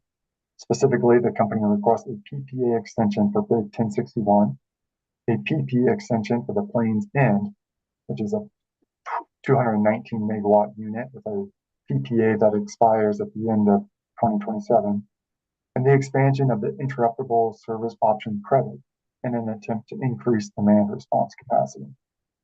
As an alternative to the first two components, Public Service suggests the Commission treat utility-owned projects as a distinct portfolio. Under this alternative, the project is the projects in the utility-owned portfolio would keep the same construction costs that the Phase 2 decision contemplates, but instead of several project-specific PEMs, there would be one portfolio-wide PEM. In terms of process, Public Service asks the Commission to adopt an expedited procedural schedule, which would require intervener responses by October 4th, a company reply by October 18th, and a hearing or technical conference the week of October 20th. The company further requests that the Commission allow for limited discovery regarding the CEP delivery motion. On September 10th, Climax filed a brief response to the company's proposed procedural schedule, and the Utility Consumer Advocate, or UCA, and the Colorado Energy Consumers, or CEC, joined the response. The response acknowledges the urgency of the CEP delivery plan, but argues for extending the deadline for intervener responses and increasing the amount of discovery that parties can propound. No other parties in this proceeding filed a response opposing the company's proposed procedural schedule. So there's obviously a lot of substantive issues involved in this motion, but the decision before you this morning is how to move forward procedurally. Unless there are any questions, I'll turn it over to you for your discussion. Thank you, Mr. Eden, for teeing this up. And I'd just start out saying, for me, I found that the company's filing raised several significant questions and concerns. So I thought I'd lay out my questions and concerns, as well as some thoughts on process and scheduling to jumpstart our discussion today. Depending on how our conversation goes, I'm hoping we can get out in order quickly, asking the parties to respond to our questions and concerns and setting a firm, accelerated procedural schedule. So with some apologies for the details, for the length and the detail, I'm just going to jump into this. I just start out saying I'm concerned with timing issues. The initial bids were submitted March 1st, 2023, and then the company's 120-day report was delayed far beyond 120 days. Our phase 2 decision came out January 24th, and it's now 18 months after the initial bids were submitted, more than 7 months after our phase 2 order, more than 50 days after the company's notice of a delay in the JTS, and we still don't have, as I understand it, signed contracts or a clear path forward. On the substance and beginning with the clean energy and storage projects, I tend to start out following the dollars, particularly on the company-owned resources. If we look at Table 1 on page 46 of Mr. Eiley's testimony, it shows that the company is not requesting any additional relief on either its solar or its solar plus storage projects, totaling $800 million in capital investment. I also think there's a way of reading Mr. Eiley's testimony that lends support to what the company is telling us about its own projects, that pricing relief may not be needed for solar and storage projects. For instance, as I understand it, the proposed solar tariff increases and other federal policy changes are only forward-looking. Unlike in the past when there was a risk that these tariffs could be applied retroactively, that risk does not exist now. As such, I would expect that developers and equipment vendors could currently get as much solar equipment into this country as they want, without much incremental tariff price or other risks. I'd very much like to hear from industry and stakeholders if they agree. I'd also like to hear from the parties on whether solar module prices may have declined significantly in the prior months as solar supply chains have adjusted to the tariffs and Chinese module production has ramped up. Likewise, Chinese EV sales in the US have slowed in ways that may be freeing up batteries for utility scale projects. Again, party comments on this would be enormously helpful. Similarly, on interest rate, 10-year treasuries on March 1st, 2023, when bids were submitted, were about 4% and had ranged between 3.5 and 4.2% for the prior 6 months. 10-year treasuries today are at 3.7% at the lower end of the range. It's just not clear that interest rates have risen materially since bids were developed, as the company argues, and I'd like to hear from stakeholders what they think. I would not be surprised if there were some offsetting price increases in transformers and balance of system costs, but overall, I have questions about whether it is as large as the company suggests. As such, I'd like to hear from the industry and parties whether they share the company's view on solar plus storage and whether these concerns have merit. Most fundamentally, is any price adjustment needed for solar or storage, or like the company's own solar and solar plus storage projects, can these projects move forward as bid? Mr. Eiley's testimony says very little about wind energy costs, but most of the requested relief on clean energy projects, more than half is for the company's own wind projects, where the company is requesting 10 to 12% cost increases. Perhaps wind costs have gone up, but the size of this increase doesn't seem to match the main thrust of Mr. Eiley's testimony. Even more curious, why Mr. Eiley indicates that the 3 company-owned wind projects will need 10 to 12% cost increases. The PPA wind project is listed as a much smaller 6% cap cost increase. I think we need to hear from the wind industry and other stakeholders about what's going on with wind costs. I'm also struggling with a company's proposed process for determining whether specific projects are eligible for price relief, and the assumption that the company and an independent auditor will be able to deliver timely reviews of project-specific cost increases within a few months. Given our prior experience in this case and the need for more PUC process, I'm really concerned about additional delay. I'm also worried about the competitive implications of a process that requires IPP contract adjustments based on project-specific cost reviews. Given that utility-owned generation is now competing directly with third-party bidders, this approach may be fraud, even if an independent auditor verifies the individual price relief requests. To the extent there is adjustments, I'm also wondering if it should be delivered equally to all projects in the form of a $1 per megawatt hour or $1 per kilowatt month increase for all projects that use a specific technology, and not to individual developers through project-specific processes. But again, we need to hear from the industry and the parties. Finally, on the component 2 price adder, I'm concerned about setting a fixed price increase, given that we currently have no idea what could change in the future. Instead, I'd like to hear from the industry and stakeholders about developing alternative PPA contract language where this commission approves some force majeure price reopener in the event of a material future tax or other change.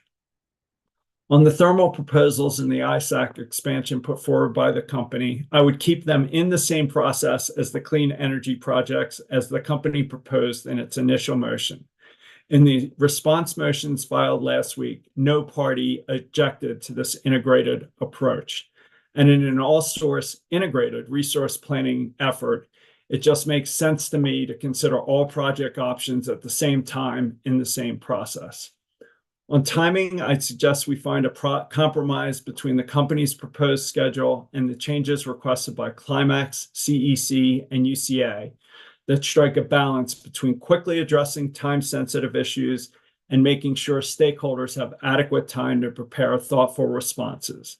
As such, I would agree with CEC and Climax that we'll need a day or two of hearing, including the opportunity for cross-examination to get the input we need. To start our discussion, I put forward the following straw man procedural schedule and see where you guys want to go. I'd suggest, again, to start the conversation, interveners and other stakeholders might respond to the company's filings and the commission concerns by October 11th. The company would file its reply by October 25th. The settlement deadline would be November 1st at noon, and an en banc hearing would be set for November 7th and 8th if needed. Without getting too much into the details of discovery, I'd say 25 for the company, 20 for the parties, with 7 business days for the company to respond, 5 for the parties. And finally, I just want to highlight a specific company proposal on Plains End, a 219 set of reciprocating engines with a PPA that expires at the end of 2027, subject to what appears to be an economically attractive 5-year extension option that must be exercised by April 25th. Given that that project was not bid into this ERP, I wouldn't mind making sure that the parties do not have procedural other concerns if that project stays in this process, or whether the parties think it should be in a separate one. So the last thing I'd say, if any party or stakeholder does have a concern with including this project in this process, or really any other concerns with the other procedural decisions we're making here today, I'd like to hear those concerns in a filing made by close of business on Monday, September 23rd. So if we need to separate out that project or otherwise adjust what we're decide here, we can decide it by our September 25th CWM. I know this is an aggressive time frame and not necessarily how we handled phase 2 in the past, but I just feel like time is of the essence and we need to move quickly, clearly, and creatively with substantial input from the parties. So I'll stop there. That was a ton.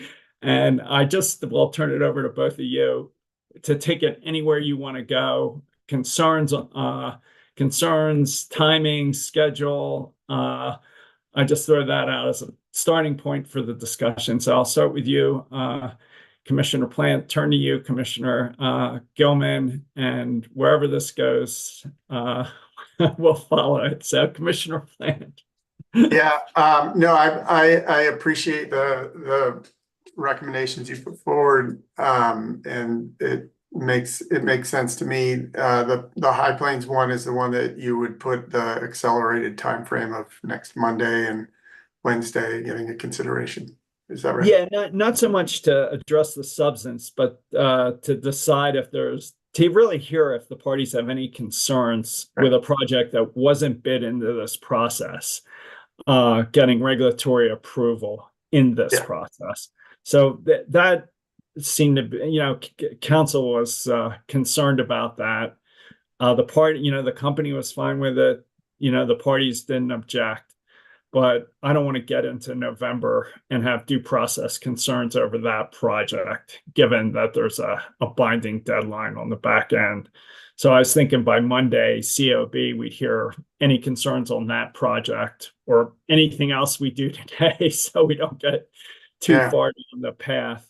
So does that make sense to you?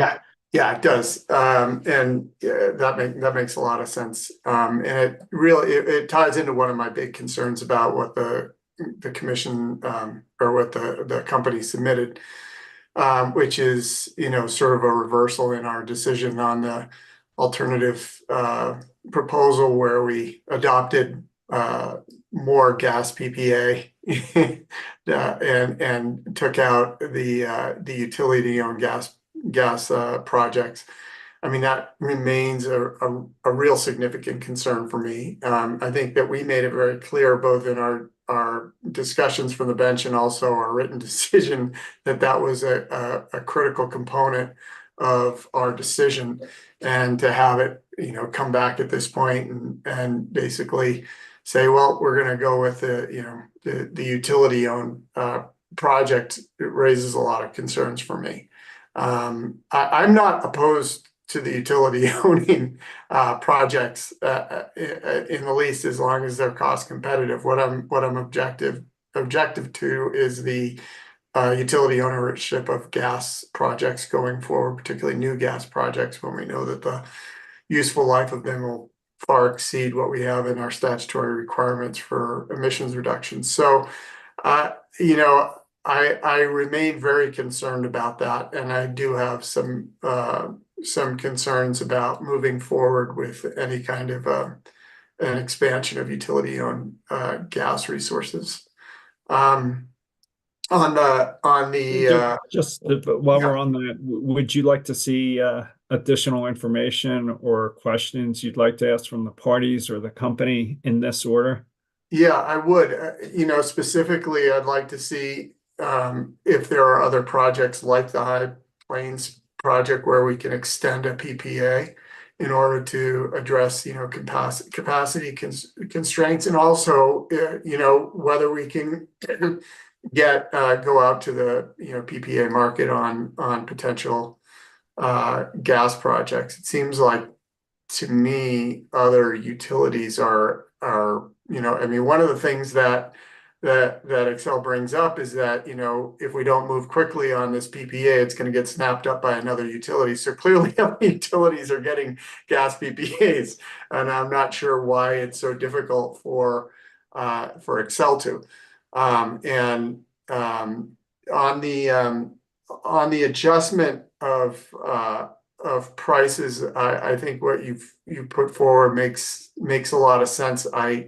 I do want to make sure that we're continuing to evaluate those prices against the bids that we received. One of the things that I do worry about is that we set up a process where we get underbidded projects with the understanding that, there's going to be an adjustment later, and we're not going to, and then we're not comparing apples and apples when we're picking projects, just because of the process. And so I want to make sure that we have a process in place that does maintain that comparison to our other bids. And then in terms of the adjustment for the capital costs, PIMs, we do have a deadband within the existing bids, for the projects. I feel like adjusting a performance incentive mechanism, upwards because the costs have increased is kind of going against the whole purpose of the performance incentive mechanism. So I'm hesitant to do that, but I'll stop there and hear what Commissioner Gilman might have in her thoughts on those issues.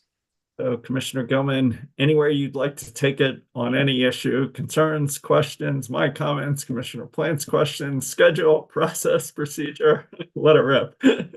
I wish I could provide more clarity, but I mean, look, at this point in the game, I think as you laid out, this is a very difficult road bump to hit at this point in time, especially given all the delays that have happened already in this proceeding.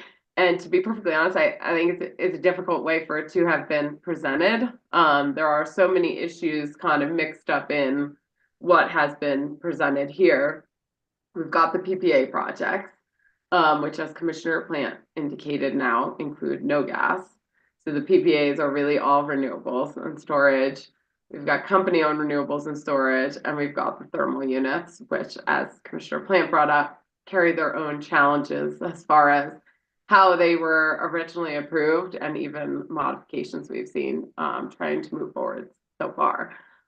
So I guess I have some concern if we'll be able to take it all together and really like move efficiently forward with it. Not the least of which because if you look at the table that I think you referred to in Mr. Riley's testimony, it looks as though the increases being indicated for company projects significantly exceed the increases being looked for in PPAs. Furthermore, it has been presented incredibly vague thus far. If all projects say that they need increases, I think in the way it's been presented, it's fairly obvious not all projects have requested it. It seems implied that no contracts have been signed, but I don't know that for sure. And here we are sitting, 6-7 months after things have been approved. So I think this is a very frustrating point in time to be trying to move this forward quickly when I'm not 100% sure what has been happening for 6 or 7 months to lead us to this now, again, emergency situation to deal with the issue. So, I guess to me, trying to evaluate if these things are really best all taken together and keep them in 141, which like literally will never end ever, or if we're better off separating them kind of into these buckets to be dealt with given the particulars with like PPA renewables, company renewables, and then the thermal generation, which as Commissioner Plant pointed out has its own issue. I think the thing you lose by separating them is I'm totally on board with your intent to try to continue some competitive tension here to ensure that everyone can just say, yeah, sign me up for more money for the bid I already had. They might not have increased costs. They might be willing to sign the contract tomorrow, yesterday, 3 months ago. And for whatever reason, the company just hasn't done it. So I don't know. I don't think anything's given up by looking at them in those 3 discrete buckets if we were to separate them, because I'm not sure anyone's suggesting you have the time or ability to remodel, right? And like reallocate what was a gas project to some other type of project. Unless I'm wrong, Mr. Eden, stop me. That seems inconceivable at this point. I think you're going with the resource tranches you have, and then probably saying, okay, within that resource tranche, is this still the best course of action? I think it's possible if some projects request different levels of increases and some don't, even within the backup pool, there could be a re-ranking of projects in terms of what projects make the most sense to move forward with. I think it's fairly inconceivable given the time provided at this point in the process, now kind of last minute emergency, that there's any reshuffling of resources, right? So I guess I don't see the benefit of keeping them all together, which might just like muddy up the water more when we could evaluate like each discrete thing in its own and only kind of have the folks that are actually interested in that particular issue not drag forth every single 141 intervener in every one of these discussions. So, I was originally thinking of it in terms of carving that up to keep each discrete bucket to make sure it's much more manageable and kind of targeted at what we're doing in each of those, kind of keeping the PPA renewables within 141 to move it more quickly, and then dealing with the company on their 2 sets of resources moving forward. Probably the one exception, as you brought up, the Plains End project, which seems to be somewhat of a last minute. I'm not sure, Mr. Eden, if there was a lot of elaboration on the urgent kind of resource adequacy need. Is it because we haven't advanced these projects we thought would be built, or is it because of load growth or something else? But I think we could even see that done as an independent action to move it much quicker in a separate realm, especially given, as you pointed out, some significant record concerns with that project literally having never been brought up before now. I don't even know what this is. This isn't RRR, right? This is like the 14th inning of this thing. A good So public game that ended 6 months ago. yeah, so I mean, I don't mean to make it more complicated by saying we could separate them out. I actually think it simplifies it in that you're able to focus on those different tranches and their particular situations. I will lay out a couple questions, thoughts I had in particular with regard to each of those like buckets or groups of projects.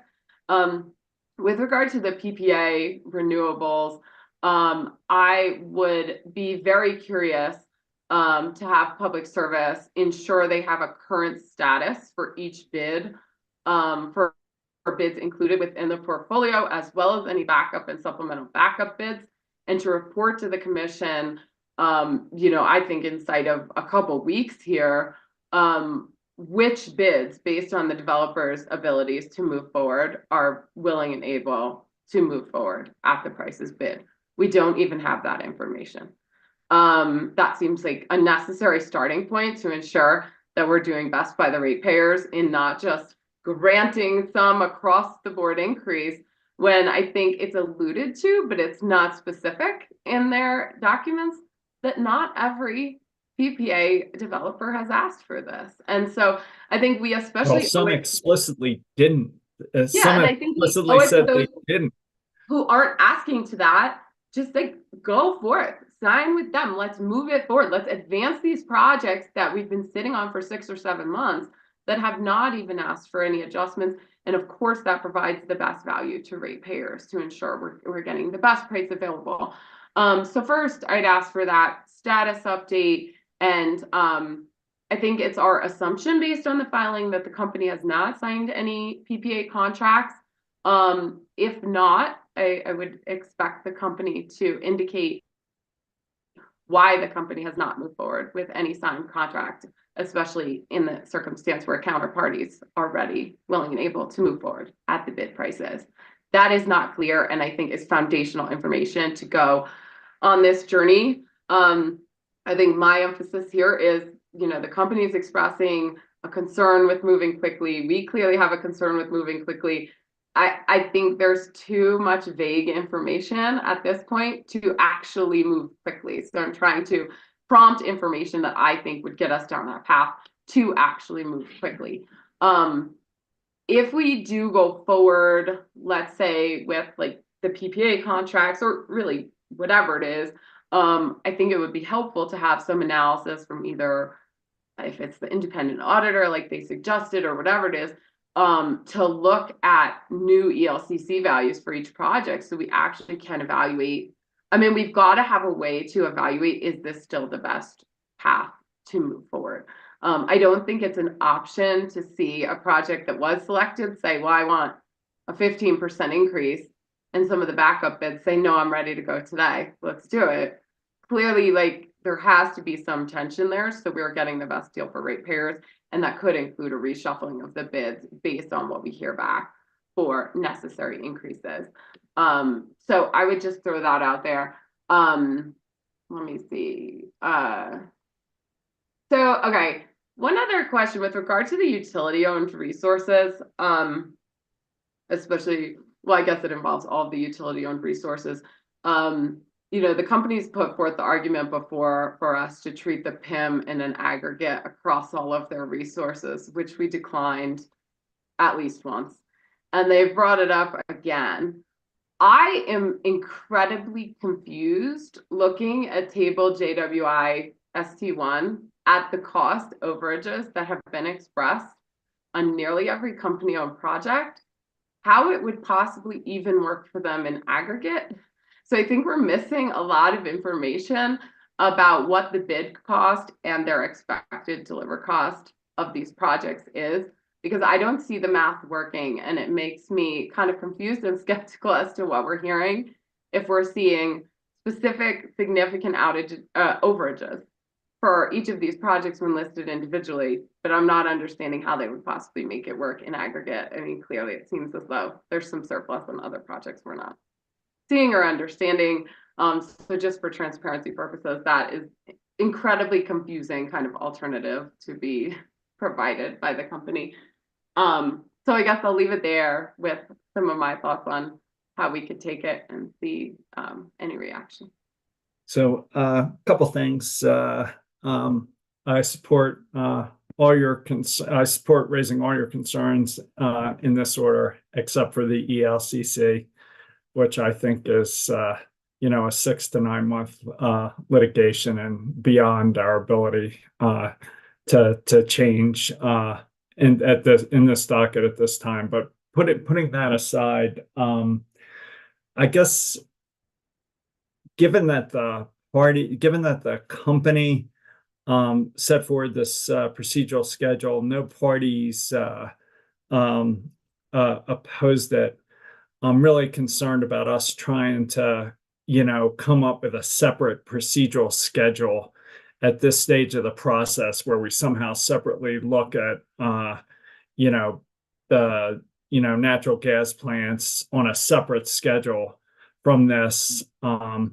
So, my inclination is to keep to the integrated approach, even if we discuss it separately.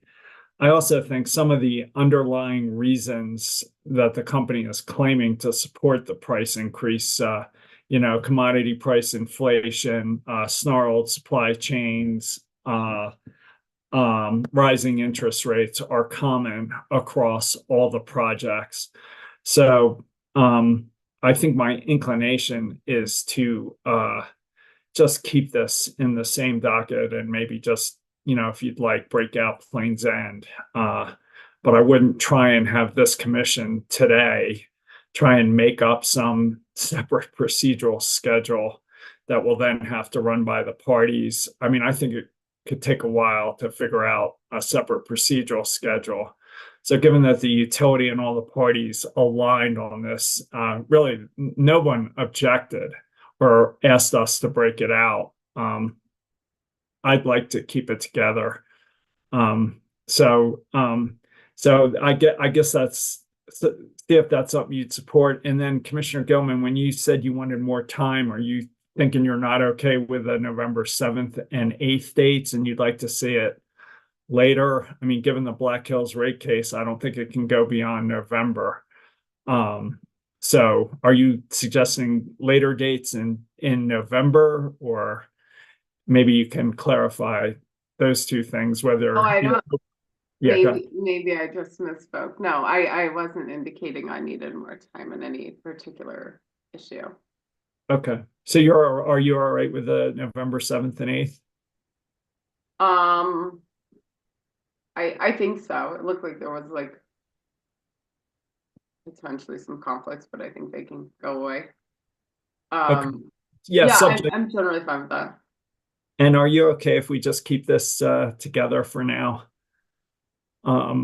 I just don't see how we're going to make up our own procedural schedule like in the next 15 minutes. Yeah, I'm fine with it. I guess I'm a bit concerned in seeing it all lumped together that it actually looks like the company is requesting the biggest increases, not the PPAs. And so like I think we need to ensure that this information is transparent and does not get like lumped together in a way that makes it difficult to tell what's happening. Like we have to be able to have granular enough and clear enough information to make a decision off of. And that's just my worry. Is there's a lot of projects, there's a lot of totally agree going forward together, and and perhaps we can continue kind of looking for the best way. And I'd be curious to hear comments from any of the parties or stakeholders about how we can kind of maintain a competitive tension here to ensure that we are really only awarding the lowest increase necessary to make the projects work to deliver this for ratepayers at at the best possible cost. So maybe we look at LEC values or something else that could be quickly assessed for the projects so that we can actually re-rank if necessary. You know, I don't, the message cannot be sent that this is a freebie and everyone just gets 6% or 15%. This is already an expensive portfolio. And we have got to make sure that there remains kind of a competitive tension to ensure that we deliver this at the best cost for ratepayers. So I think we could definitely stand to get some comments on that, and perhaps looking at the levelized cost of energy would help us be able to re-rank if that became necessary. Yeah, and I would just suggest it's like Appendix P from the phase 2 process, which, you know, it just had levelized, as you say, levelized energy costs. So I think we already have a format for that.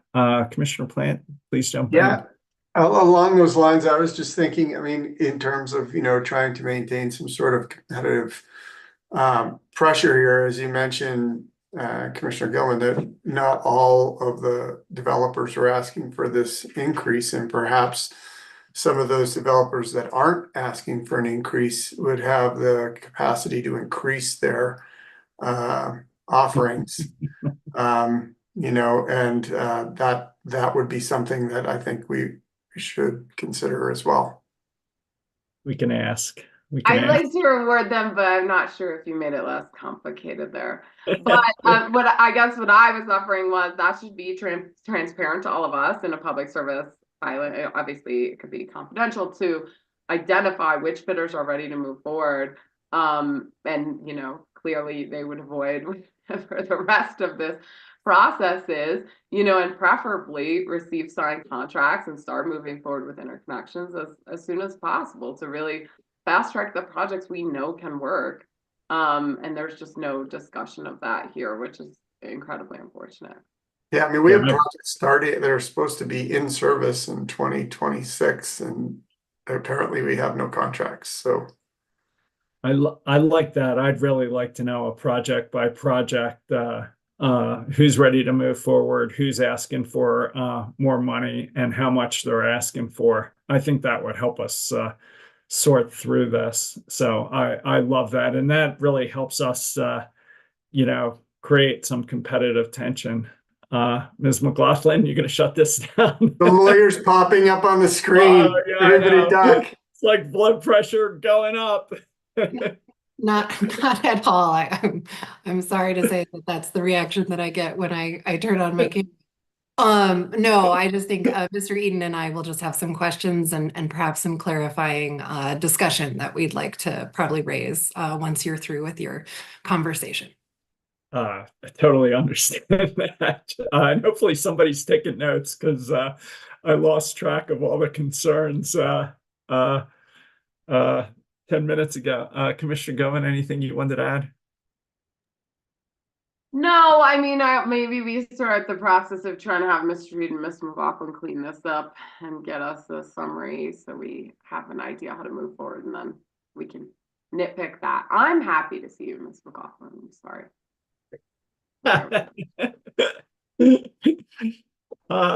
So I guess Mr. Eden, it sounds like a lot of concerns need to be in this order. It probably needs to go out quick. I guess Commissioner Gilman, are you all right with trying? I guess we got to talk about Plains End. Do you want to? Would you keep it in this process? Do you want to ask the parties? Do you want it separate?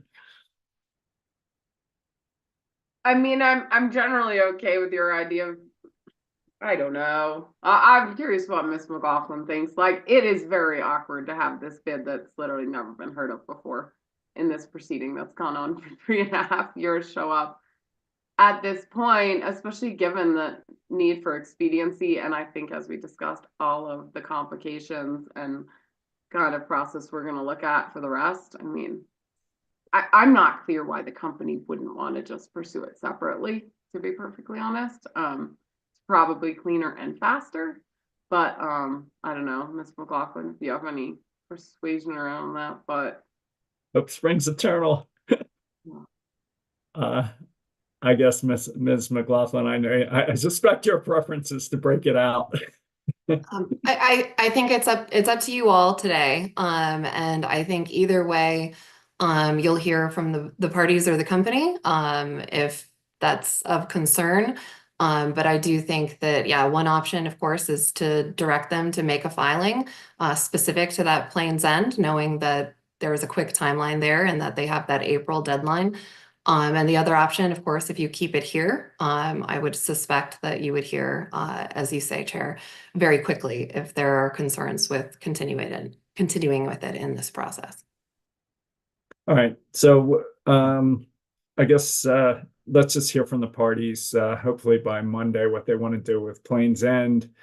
It sounds like perhaps reluctantly, Commissioner Gilman would support keeping to the current schedule. So, and maybe hearings November 7th and 8th. So we'll hear if the parties have any concerns with that on Monday. There was a long list of concerns from the three of us. Hopefully you guys got them. Mr. Eden, what do we need to do to help you write an ABC order in the next 3 hours? So to begin, I want to be clear on the concerns, and specifically Commissioner Gilman listed a few specific, well, it sounded like requests from the company. I'm curious whether you all want that in terms through the course of response and reply, or whether you would want to set a deadline for the company to file those initial responses to that request. I mean, it might be possible to direct the company to answer those questions by October 4th, and then that would give interveners about a week before they file their response on October 11th. Yeah, I like that. And the one that really compelled me was, what are the status of the bidders? Who's asking for price increases? Who's willing to move forward now? And what are the size of the price increases being sought? I mean, it's impossible to sort through this without that data. So, Commissioner Gilman, say it however you'd like. No, I see it the same way. I mean, the reason I brought it up now is, look, the company has put forth an expectation that this could move expeditiously. And I think there's foundational information that's just clearly missing, and that's it. And so I think it needs to come in ahead of these other deadlines. I don't see how this wouldn't be information that's pertinent to everyone in evaluating this and moving forward. So I would put it on its own timeline. I don't think it necessarily delays anything. To be perfectly frank, it is my very clear expectation that this is information the company already has. If they don't, I'd be more confused. So I don't think it's going to take very long to get together, and I would go with your offer of October 4th. I don't want to interrupt your flow, Mr. Eden, but I just question for the chairman. You had said move forward on the schedule. You put forward the different schedule, I think, than public service put forward. So you're talking about your schedule. Yeah. So I was talking about the company and the party. The company proposed integrating all the components into one process, and the parties didn't object to that. The company put forward a schedule. UCA, CEC, and Climax wanted a delayed schedule, and I've proposed something in the middle. Okay. So when you say you want to move forward with, I think you said the schedule, that's the one you put forward, not the Correct. one in their Right. filing. Sorry for that confusion. That is I correct. was super clear. I'm fine with your schedule. And I would prefer that this information, especially this foundational information, be provided upfront. Commissioner Plan, anything you want to jump in? You okay with what you're hearing? Yeah, that sounds good to me. And in terms of, are we dealing with Plains End separately? I think we're just gonna see what the parties say on Monday and decide next Wednesday. And there's no inertia whether it's in this case or outside it. So we'll just decide once we hear from the company and the parties on Monday. Mr. Eden, help us get you what you need. Right. So kind of moving down my list here, I have the directives from Commissioner Gilman about the specific PPA bids. Commissioner Gilman also talked about the utility-owned resources and the getting more information about how much each resource is projected to be over and how that makes sense in terms of their portfolio-wide PIM proposal. Is that information that you also wanted to be included in October 4th, or is that just through the course of testimony? I think so. I think the most critical thing is what Commissioner Gilman asked for, the status of the bids. And I'd like to see that October 4th. I think the three of us have laid out a bunch of additional concerns, and I'd be okay with that getting answered by the company and the parties on that October 16th date. But let me just check that with Commissioner Gilman and Commissioner Plant. I'm sorry, on the October 11th date, October 11th. So yeah, I'm generally okay with that. For my other question was kind of the first two questions were status of bids, who doesn't need an increase, and then have any contracts been signed, and if not, why not? That should be October 4th. Ready to go. That's October 4th. Yeah, and I'm okay kicking it to the October 11th. My other question was in really demystifying what we're seeing in table JWI-ST1, which essentially shows fairly significant increases for each project. I'm just fundamentally confused how that jives with the company's offer that they could make an aggregate PIM work. I'm not seeing any projects that are under budget. So I suspect there's information that's missing in this for us to actually understand the situation. I'm okay with that on October 11th. But to the extent that information is not provided, I remain very confused about the company's situation. Here's how I understand it. I think they're saying they do not need a price increase for solar and solar plus storage. So they have a bunch of projects that do not need a price increase, but they're suggesting all other projects somehow need a 6% price increase. So I think they're proposing to lump it all together. So the 6% price increase they forego on the solar plus storage will help them fund the wind and the gas cost increases. That's how I understand what they're saying. I'd rather not guess. So I guess just as a message to the company, I'm very confused about how I put all this information together and how it works in aggregate. And to the extent that they could address that in their first round, October 4th. I think it would behoove all of our understanding of the issue, because what's been presented thus far, I find very confusing, and I'll be confused until I get more information. All right, so that'll go on October 4th also. It could go 4th or 11th.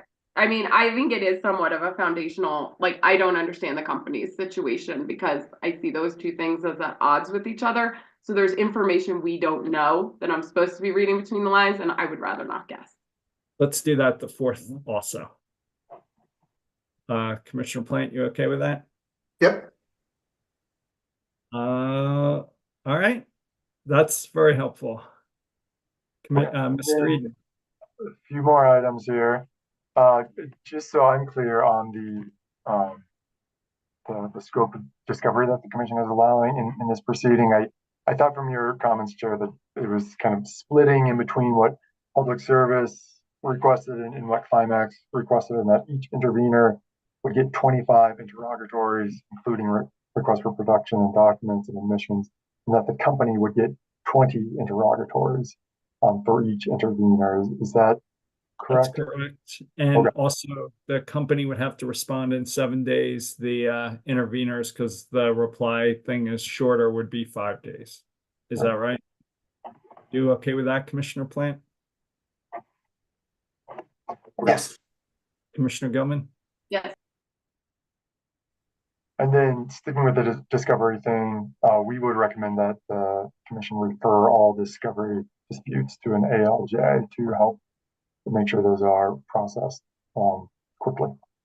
Commissioner Plant? Yes, I agree. Commissioner Gilman?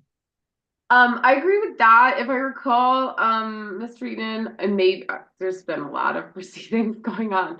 Didn't the company propose like 20 discovery requests, and then UCA and CEC said move it to 30 or 40. Do we need to make a decision on that? I'm sorry to bring us off track, but No, that's quite okay. And that's what I was trying to explain earlier, is that the company proposed limited discovery, which is 20 interrogatories for the interveners. Climax, UCA, and CEC came back and suggested 30. And so if we allowed 25 interrogatories for the interveners, that's kind of a compromised solution. That makes sense to me. And I support the ALJ resolving discovery disputes. I think both Commissioner Plant and Commissioner Gilman agreed. yes. Yep. Okay, and then Commissioner Plant's concerns, as well as the other concerns that were talked about, with the exception of the ones that we've already settled for October 4th, those would be discussed through the process of, response and reply in the procedural schedule. Yeah, right. So I'm picturing an ABC. Well, we'll get to the ABC in a sec, but I'm picturing an order that would briefly lay out these concerns and invite the parties and the company to respond October 16th and then reply. I'm sorry, October 11th. And then when the company replied, could reply. So, and I think there was a 3-0 vote to support Commissioner Plant's concerns being included in this order from today or tomorrow. Okay, I think that makes sense. Ms. McLaughlin, well, I guess just to clarify one more time on Plains End, the commission has decided to give the parties one more time to express an opinion one way or the other. And then the commission's going to make a decision at next week's weekly meeting. On that issue, that's what I'd do. Yes, so there's like a quick comment deadline of Monday. Yeah, Monday COB Okay. on that. Okay. That's good. Yeah, and I guess I might just suggest, I think that's fine. I think we are headed towards perhaps an ABC decision, so we want to be abundantly clear. One option for your consideration, Chair, might be that it sounds like all commissioners are okay with keeping that here, and that maybe as a, that the commission express in its order that it is open to perhaps splitting that. So only if there's a concern with keeping it here to get responses. We're going to see this proceeding probably for the next few weekly meetings. And, it's fine, of course, if it comes back next week, but perhaps that language change just a little bit could help if parties don't have concerns, which, as you say, no party raised a concern in the initial request for responses. So it's just something to offer if you'd like to do it that way. Yeah, that's fine. Does that work for you, Commissioner Plant? Yes. Commissioner Gilman? Yeah. And Commissioner Plant, are you all right if this is an ABC order? Yep. Commissioner Gilman? Yes. As am I. Mr. Eden, that's a bit messy. Well, I guess the mess isn't of our making. Mr. Eden, Ms. McLaughlin, other things on this? Or do you have what you need for the ABC order? I think we have what we need. I just want to be abundantly clear that I think what the commission did today was to not split the Plains End issue, keep everything here. I think we're asking for targeted specific information from the company regarding the PPAs and some of that PIM concerns of how that's working from Commissioner Gilman's response on October 4th. I would then reiterate that what the commission also set here was a schedule where for the other concerns that were raised today that will be expressed in the order, the commission would also set the procedural schedule considering CEC and Climax and UCA's response, but also the company and the need for urgency here for those responses from the parties to be October 11th. The company reply to be October 25th, for settlements to be November 1st by noon. And then the commission does think that it will need a 2-day hearing, or at least to reserve the time for November 7th and 8th. I think that is the culmination, in addition to the discovery clarifications that also include that 25 between your consideration of those responses here. And that if any party has concerns with that schedule, since it is a little different than what was proposed by the company, that they should certainly file something quickly because the commission needs to be agile here and has limited time this fall. I'd say October 4th, COB. Okay. Commissioner Plant, any adjustments to Ms. McLaughlin's Sounds summary? good. Commissioner Gomez?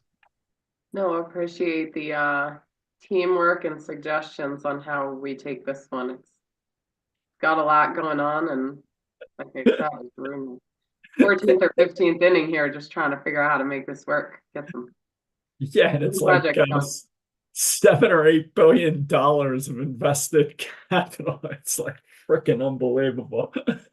All right. Anything else before we adjourn? Any final thoughts, Commissioner Plant? Nope.